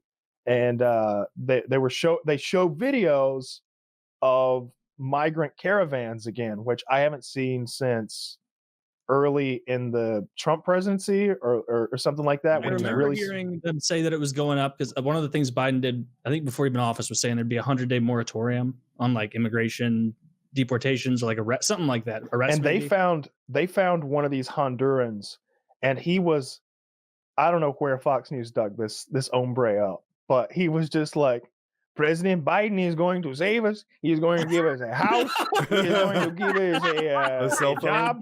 He is going to give each of us two white women slaves. And your daughters, you watching these? Your daughters will be my bitch. President Biden, he give me everything I need. I don't have to work. So he's turning into Russian for some reason. I don't know why he's revealing myself to be a false flag as we speak. That's the other thing that the right will claim sometimes. Like, these aren't even South Americans. These are Eastern European dissidents sweeping in through South America, infiltrating the because that was the big concern. Like you got like some guy named Yuri Gazvazov in a sombrero. Yeah. You're like, hola. Like, Mr. Pachinko, you're a Honduran resident. Tell us, how do you think your life is going to be better in the United States? I think I will be able to do many great things when I get to the United States. You think it's going to be good, but the whole time I will miss fucking Honduras. Honduras. I'll miss home. Honduras. Yeah. But he was just, I don't know where they dug him up, but he was perfect. He was just like, Biden's gonna give me this and that, and Biden's gonna fucking pay my rent. He's got a job lined up for me. He's got a house. My kids are gonna go to the school for free and get their free lunches there. Like he was laying out every conservative nightmare, right? That you're gonna have to pay for somebody's fucking free lunch, literally. And I'm watching it and I'm like, God damn it. I don't know what the truth is, and there's no way to know anymore without fucking going there with a pair of binoculars, I think. And by the time I walk out to the parking lot, I'll be thinking about something else. I'll have stopped caring. I'll be thinking about what my next meal is going to be. Or I'm thinking about it now, I guess, but only in the context of I think it's an interesting topic. Like yeah, they made it seem like there was a huge uptick in people coming. Obviously, Biden shut down all construction of that wall, and we mixed feelings on the wall. I like the idea of a barrier. Never thought a wall was all that practical. It was funny to joke about. But like, especially when Game of Thrones was a thing, it was like clearly a wall is the way to go. It's kept the North safe for 2,000 years. The Andals and the First Men agree a wall is the answer here. So it was funny then, but like now it's just like, shit, is there any way to even build a fucking wall? And then you see those pictures of people like going through the Trump wall, like the same way cats do, like a slotted fence. They're just like, they turn into liquid and just walk right through the fucking Part of thing. the issue is like the wall's $1 billion, but then like a cordless angle grinder is 60 and it defeats it. And it's like, the cost benefit on this is yucky. So I've been hurriedly trying to fact check since you mentioned it. Yeah. I'm not sure how well I'm doing here, but it appears that there's a New Mexico law, not a U.S. one, that means that we can't release our migrants back into Mexico. A lot of these guys are from Central America. And Mexico's like, why the fuck are they like dumping them in Mexico? They're coming from Central America. Like, they're not even Mexican. Why do you just... And we're like, well, I don't know. Then you just dump them the rest of the way. Yes, they have to be a citizen here. If they're brown, they go down. So, on the other side, I don't know this for a fact, but I have a feeling Trump would be like, well, fuck your law. That's what we do. You know, I don't know, but apparently under Biden, they're releasing these Central Americans just back into Texas. Like, they catch them and they say, well, you guys head back on your own. And then they release them in Texas, where of course they stay. Yeah. So that's a good long-term There's solution. a thing there. Yeah. That based on I found like 2 or 3 articles. That's what I put together. Am I the only one who liked the children cages? I loved them. They're great. They were. I was so 100% pro child cage. Like frankly, the way I see it is, I do think you're breaking the law when you literally invade another country. There is no way to look at it other than you're invading another country illegally, right? Oh, but they were looking for peace and prosperity and blah blah blah. So yeah, they were. It was a peaceful and prosperous invasion of another country. Then, well, no, they were fleeing this and that. Okay, so they ran in fear while they invaded another country. All right, I get that. So like, what do you do with people who are criminal aliens, which apparently is a slur now to call somebody a criminal fucking alien? Like they broke a law coming here. They're criminal. They're from somewhere else. They're an alien. These are the definition of words. You can't just start changing. Oh, wait, we can change definition of words every time they offend someone. So, like, look, what do you do with some criminals that you've caught? Either you turn them loose into the country, which is what they wanted to begin with, or you lock them up until you can, like, see what you're going to do about them. All right, well, they got kids with them. What do you do with the kids? Do you lock children up with adults in prison? Because that seems to be the other side's argument. No, you're twisting our words. We don't want you to lock anybody up. Okay, so now you want the catch and release. Oh, we don't like it when you call it that. All right, well, we wanted to catapult them back over the wall into Mexico, and you were down on that. So what's your third solution? It seems like the only kind thing to do is kind of rough to pull off, which is like family jails, right? And like, all right, Kyle and the wife and the kids came in. We're doing a little family cell over here. Yeah. But I'm pro kennel. I mean, we got it in our yard. Bad grades roll in. Colin smarts off. I've got them trained like dogs. Like, yep, in the kennel. Go. Up, and up. And they go. They sit in the kennel. You're like Brad Pitt and fucking Once Upon a Time in Hollywood, and just right into the kennel. And in she goes. Yeah, I was pro child fucking jail because it's like, what do you do with little mischievous invaders? You got to lock them up somewhere. And now make sure the people bringing them over also aren't human trafficking them, because I think that's where pretty much all the human trafficking comes from, is across our border with Mexico. That's the challenge and the idea I pitched, right? Like, you know, like, hey, is this a family unit? What, a human trafficker is going to say, no, that's not my kid. So now you're putting kids in with, coyotes, I think they're called. Coyotes. And, you know, so it's a coyote, if you didn't know. You can't just take everyone at their word. He's a human trafficker, yeah. He's a human trafficker. Yeah, I was waiting.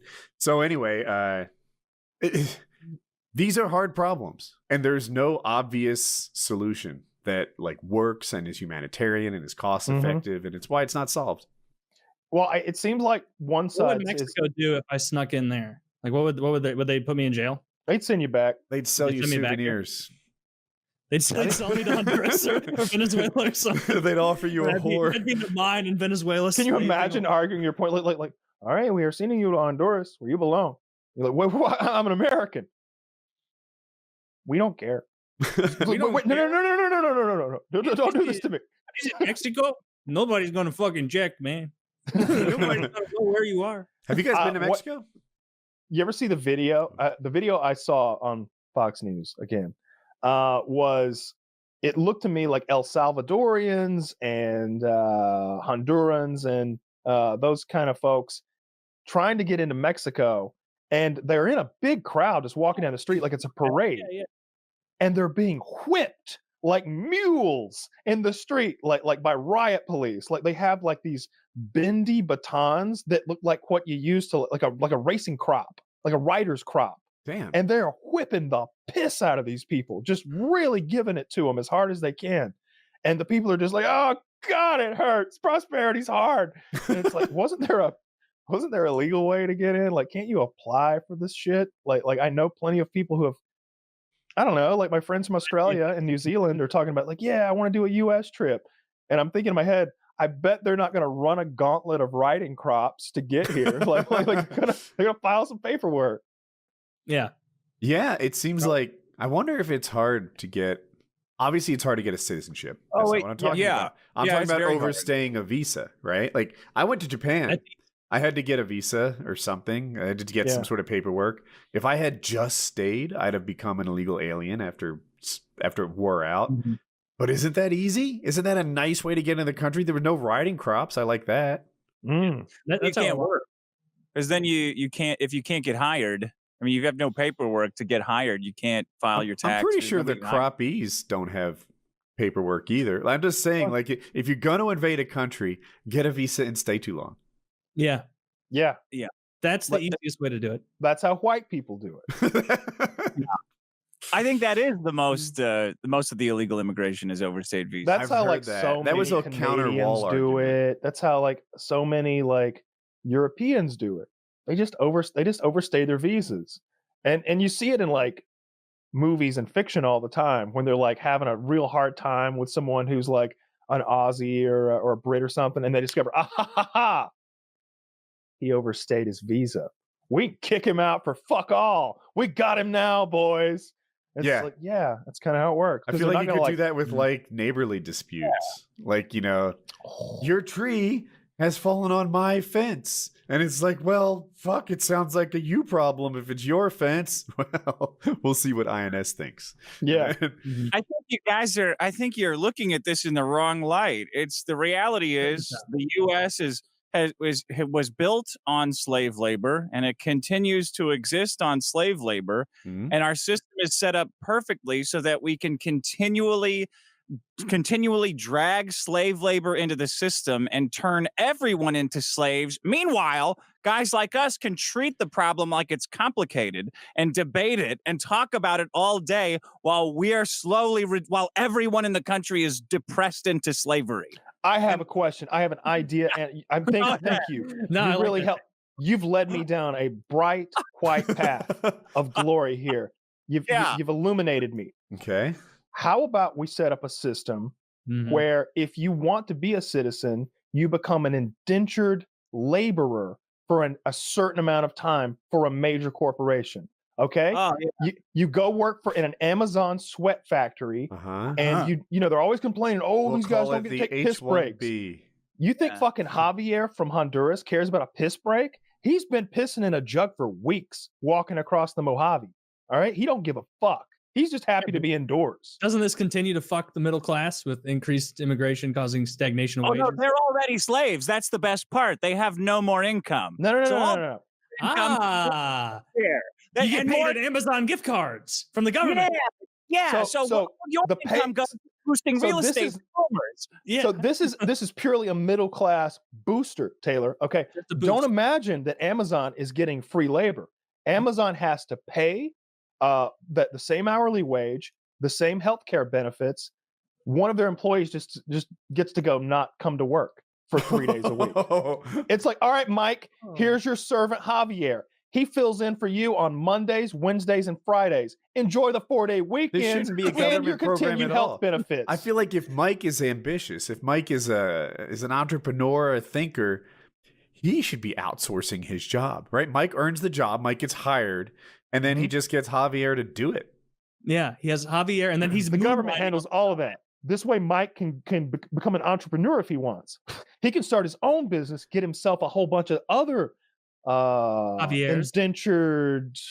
What's a better word for slave? Interns. Interns. He can get himself his own group of brown interns, and they can be working for his company. Of course, he is paying wages to the U.S. citizens who would normally fill those positions, who also get to go out and become entrepreneurs. Now, Javier, I'm putting Pablo and Paco underneath you. they are part of your downline now. Now you're going to get a percentage of it. You set up. You got like 18 Hondurans hawking Mary Kay now. Man, this is such a better life when I get my own pink Cadillac. It's like, God damn it, I didn't expect this to work, but Javier is killing it. No, but like maybe there is a system where you work for your citizenship, right? Like I think military service would be a good one. Like we're always complaining about that one, right? So I like that idea. To send us somewhere though. We're always getting involved in wars. We don't want. No, they're not sending us somewhere. They're sending them somewhere. Here's my thing, like.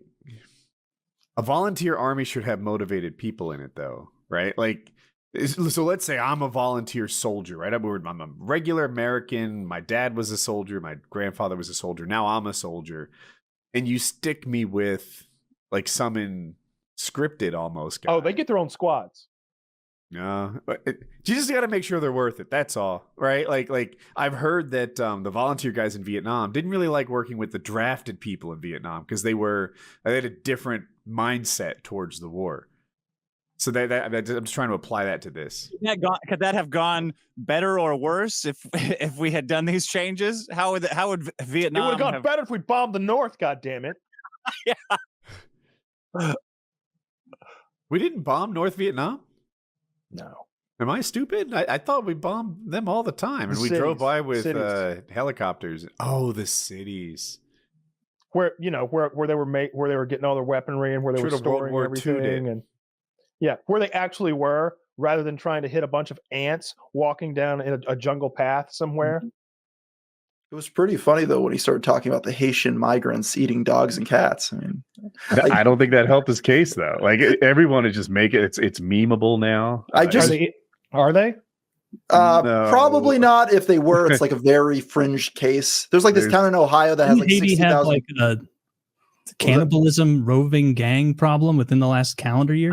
These are legal immigrants, by the way. Like these aren't illegal people. Yeah, Haiti's just a mess. So there's like a lot of refugees coming in from Haiti, and I guess like 20,000 of them went to this town in Ohio with only 60,000 people in it. So a lot of. If anything, that's the thing to bring up to harp on about immigration is he should have like not talked about dogs and cats and shit and been like, hey, this is a town that's being destroyed because they just dropped 20,000 people in there. They don't have resources to provide for them. Here's a million videos of people on the ground saying they're having trouble getting their benefits, saying that they're being, they can't afford their housing, that they're, having difficulties. So I've done a bunch of like as much research as you can do in 2 days. I don't know, like 4 hours worth. And I saw a PBS special from like 2 years ago. So it wasn't like current political, and they were loving the Haitians, their work ethic, this, that, the other thing. I saw a town hall meeting on R Conservative, the subreddit, where they were hating the Haitians. They were saying, like, this one woman said there was a person who didn't speak English in her front yard harassing her, and a couple other things. Someone said they killed a goose, I mean to say. And so let's just a little of this, a little of that. I don't know what the truth is. It is a shrinking Rust Belt town. The population dropped from 80,000 to 60,000. And now there are legal immigrants coming and repopulating it. And they're working, they're contributing to the tax base, etc. The town is having some growth problems. Contributing to the tax base? Yes, they are contributing to the tax base. They're employed, they're buying homes, they're renting homes. They are putting strain on some of the like resources, like the police and the schools and stuff like that. Yeah, but I live in. So if you were net taxpayers, in the area of North Carolina that I live in, it also has like explosive growth. So they put strain on like people like me moving from up north. Put strain on the school systems, all the public utilities, etc. I think you're the water. There was a water problem. Not that welcome. Southerners don't like Yankees, and there's like the town I lived in particular was dependent on the town next to it for water, and there was like this big conflict that we could take showers or whatever. And this is what happens when a place has a lot of growth. It would be nice if the immigration maybe didn't let everyone go to the same place, because I have some empathy for how they changed the culture in that area. Like there's a state fair or something, and they're playing Creole music. I'm probably 80% right on this. I don't even know what that sounds like. But, when a town of 60,000 swells up and gets 20,000 immigrants, it changes it from the town you used to know, right? So wouldn't it be cool if they spread these people out and had them do instead like of they knew that would happen when they bring 20,000 people in from Haiti. Like they knew that would be a result. And like the idea that they're like pumping more money into that community than they're taking out via social services, I don't think is correct. Like, I think you're making it up because I looked into it and like I see the city council say, talk about the extra tax revenue. These are not like, well, there's more money coming in, but how much is going out is the real question, Right. Well, like the schools, the class sizes got bigger, right? Stuff like that. Can't put a value on what we've lost when that happens, right? I think the one real complaint that no one's denying is that they're coming in and they're not the best drivers, so they're getting into like a lot of accidents and stuff like that. I haven't seen anyone refute that point, but I imagine over time complaints about people like going the wrong way on runaway roads. There was an accident in a minivan. This is like a while ago, maybe 4 or 5 years ago. They hit a bus, and a kid died, and a couple more were injured. So yeah, I don't know. They're driving like Haitians, I guess, and not assimilating. I wish they were more spread out so the load wasn't all on one town. But I mean, they've interviewed people like on the ground and been like, "What are the impacts of this?" Like people, like normal people who live there who have no incentive to lie, and they're like, "Yeah, they're changing the whole town. I go to get benefits for my grandkids, and I'm waiting in line all day because it's 9-to-1 Haitians." They interviewed the guard at one of the social services offices. Like, what's the breakdown? Like, is it, between Springfielders and Haitians, like 50-50? What's the breakdown looking like? And the guy clearly didn't want to answer. And he's like, it's easily 9-to-1. Yeah, I've seen interviews in both directions. I've seen interviews, like you mentioned, people on the street fussing. I saw the interview of a CEO of a manufacturing plant who's like, oh, well, he's going to love it. His labor cost is down. It wasn't that they were cheaper. It was that they were more reliable. But he's like, they're coming to work every day. They work all the time when they're here. He was pretty happy with because they're cheaper, and he's probably getting subsidies for hiring immigrants. Well, the thing about self-selected immigrants is they tend to like the people that get up and go and try to make a better life for themselves by moving from across the world to America are, regardless of what Trump says, often not the worst members of that society. The worst members just stay there and do nothing and become bums or drug addicts. The ones that look for a better life tend to be the upper crust. Like the Indians I worked with all had servants back home. And not most. I've never worked with an Indian that didn't come from a home with servants.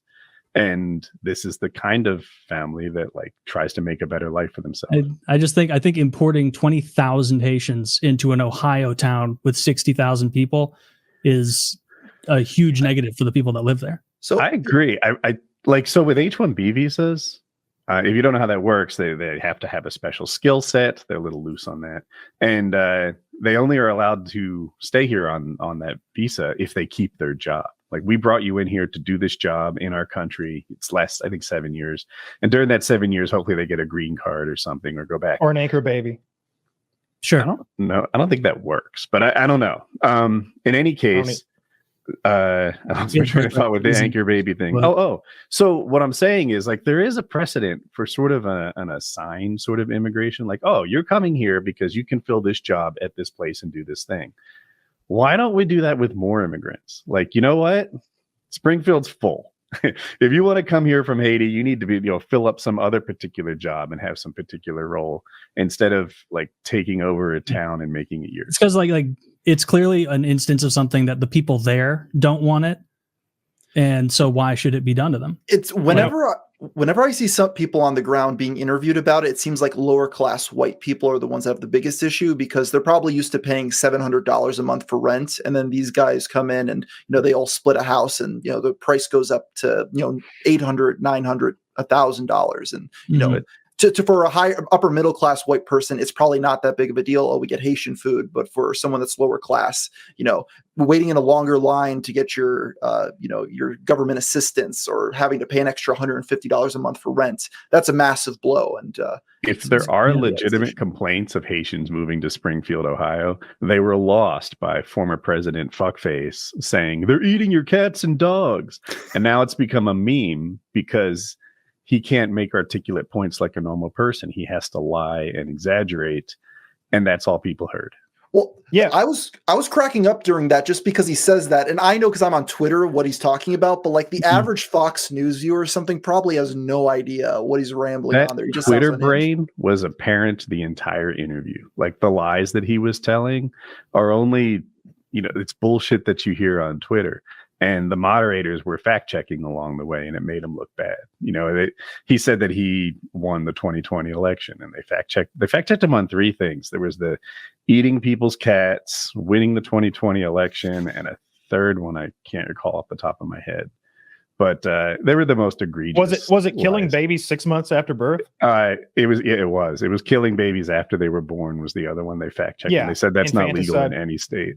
Yeah, the infanticide one. It's like I want your receipts, dude. Like I can believe what it sounded like he was inferring or suggesting once was that there was a governor in Virginia or somewhere who at one point had said something like set the child aside and will decide after. And I'm sure it's taken out of context. But like I just want those receipts. I want to know what he's misrepresenting to be that. Because there's nowhere where they're birthing babies, putting it in the incubator and being like, oh, you don't want this one? Yeah. We already got him hooked up. Oh, you'll pay? All right. Right. Like Trump's arguments and case for presidency become less effective when he bases it on lies than if he had based it on something that was true. Yeah, he shouldn't have done the cat thing. Like at least wait for like a video of a Haitian eating a cat to come out or something before you say that. But like, yeah, the core of it, like that it's destroying that that county or that city or whatever, like that seems entirely undeniable. Like I don't know about ruining. It's affecting certain people that currently live there. But you look at any town. A lot of the people there are. You should refer to it as transforming the culture or making Little Haiti in Ohio a democratic voting base. Let me tell you how many people did they bring? 20,000. The estimates are. Let me show you the margins in the last few elections, and then you break it down. That's what he should talk about. He should call it voter manipulation. He should have called it importing democratic votes into a state that, for some reason, has been red for a long time now. Didn't he win it even in 2020? Didn't he win Ohio? Yeah. It's been red for a long time. You know, he just doesn't know how to pivot, and he doesn't know how to do that. And I would like die before I ate relish packets for that long, I think. I mean, if there were seagulls around, I would have been like lighting things on fire, like trying anything. Like the Haitians. I'd be, yes. I'd find a nice Canadian goose. Yeah. Put his head off, make a nice tasty meal. You know, I don't know who's pro goose in this situation, but it's not me. Fuck not me either, They're frankly. all mean. Yeah, if Haitians are eating geese, dude, you can do that. It's okay. They're free. Go get everyone you want. You know what the problem is, really? They're literally one of the birds that you're not allowed to do that with.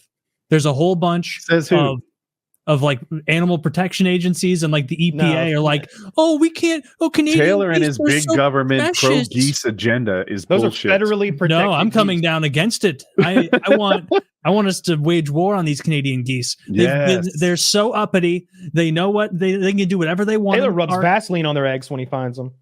What does that? What does that do? You don't know? Does it? Let me guess. It suffocates them. It does something to them. It kills them because that was a whole Letterkenny. Otherwise, I'm wasting a lot of Saturdays. There's a Letterkenny episode. A waste of time hobby. Yeah, remember there's that Letterkenny episode where over at the golf course they're wanting to get rid of all the Canadian geese, and they're killing them, and all the characters from Letterkenny are super angry about it. They're super defensive of the Canadian geese. I better not be a Canada goose. You know, yeah, maybe they really do have pride over their geese up there. I wouldn't think so. They're all birds are assholes, but geese are amongst the top. I've seen geese bully bulls. How's that happen? When I hear that Haitians are killing geese and eating them in parks, I'm okay with it. But I bet if I saw it, I'd be shocked and disturbed. Because here's what I imagine.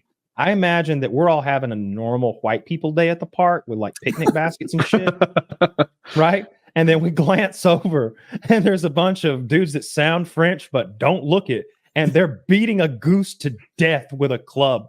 And then they're plucking it while having a casual conversation at the table next to us. And while the other one starts a trash fire in one of those publicly provided grill areas, you know what I'm talking about? And then they proceed to roast. And then they got to rip the guts out, which are going right in the same trash. I'm pro Haitian. I really prefer they burn wood. That's the part of the story I didn't like. No, we burn it on Coors Light boxes. It is off-putting. I don't like it. Yeah, I wouldn't like that's what went down, right? Like, there's no way they were like had like normal cutlery and like no, they like plucked they murdered Probably a beloved bird. That was like Ernie the goose. The guy I saw walking across the street with the beheaded goose did not. He wasn't giving off Gordon Ramsay vibes. Oh, that's Chef Jean Pierre. No, it's not. That's Barbecue, the Haitian cannibal.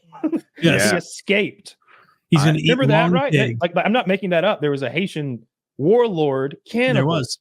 He was one of the Haitian warlords. There were some other cannibal rivals. We didn't know their names because I guess they weren't as good at branding as old. Are there any cannibal warlords of note from your state? St. Louis, maybe. Actually, maybe St. Louis is a bad place to go. There's probably a cannibal in the city area. My point is, they're not sending their best. Okay, they're sending their warlords. They're sending their cannibals. They're eating our gooses, folks. A lot of our gooses going missing. I hate them too, but they're American. Like he'd even get that wrong. Like American goose. That's a noble bird. Noble bird. They're not noble bird. I mean, maybe at their best of days, they could be a little bit noble. Swan is a noble bird, but swans also they're dicks too. They're pretty ornery. I think they're less likely than goose to get up in your business. Like I think they want to get away from you. Find a cool bird. I challenge you. But go ahead. Take a domesticated parrot and put your finger in the cage. See how that works out for you. It's going to bite you. Oh, I don't know. I've seen ducks cuddle with kids. They wrap their long little neck around the kid. That's AI, Kyle. No, that's fucking real, dude. Ducks are so sweet. I've saw a chicken run up to its favorite kid and jump into its arms and it's like nuzzling. When I see shit I do have a the other day experience. Let me tell you the other sad fucking shit I saw the other day. I saw a crippled pig and its brother is bringing it food. It's getting a big mouthful of hay and it takes it out to the little doghouse that the crippled pig lives in. And the camera lady's like, "Oh, you looking after your brother? That's a good boy." And I was like, "Fuck, I eat those things. I've got a whole pork loin in my fridge." Their names were bacon and sausage. It was. Look at that guy. Look how sweet. It's like got puppy dog eyes. You look deep into those eyes and you see evil. That duck has plans. I could become a vegetarian if they could just make some artificial meat that would convince me. I absolutely would stop. Reddit poisons me against hurting these things. I think so sweet. Of the bird world, ducks are probably the cutest. But I don't other than that, I don't even think there is a close second. I used to be more merciless when it came to maybe a hummingbird. Eat them all. Hummingbirds don't bother anyone. They're just doing their own thing. I caught one the other day with my hands. It got really? Yeah. It flew into my gym and it's got a high pitched ceiling and it was up there hovering, clearly panicked because it couldn't stop hovering and it had been up there a long time. And I know they got a weird metabolism, it burns really fast, so that can be dangerous for them. So I get on top of my dip machine, and I mean standing on the tippy top of it, and it's rocking. And I've got a blanket in my hands trying to capture this motherfucker, but I can't grab him like he's a baseball. Yeah, you're gonna hurt him. He's the most fragile creature I can imagine. But I caught him very gently, and I had him like this in the blanket, and he's going like a puppy. It sounded like a crying puppy, and my dogs are losing their fucking shit. Let us eat it. Yeah. But remember, I'm tippy top of a dip machine. I'm 6 feet. My feet are 6 feet in the air, and I'm standing up tall, holding this thing. And the dogs. Now the dogs are on the machine at the bottom, rocking it. And I'm doing a slow crap, like squat to lower my center of gravity, and using my elbows and knees and crawling down with no hands because I can't release this thing without hurting it. And finally get outside, and I'm like, "Please fly free." And when I open my hand, sure enough, he flew off. Good. End of the day. I was so happy for him. Good for you. Way better than my experience. I saw a hummingbird. I put gasoline in the jar and held it up against the ceiling. I was like, "Oh, that's wasps." That's wasps. I did that, and he hated it. Poor little guy. He went into a deep sleep, and I left him outside to recover his own pace. Then when I let him go from the gasoline, he just flopped to the ground. Kyle did it better. Yeah. Well, good for you, Kyle. That's a very kind. I guess what are we? Great ape. Pretty great apes that are pretty chill to little birds like that. Chimp would have torn it up. Hominids. Gorilla would have probably ripped it up.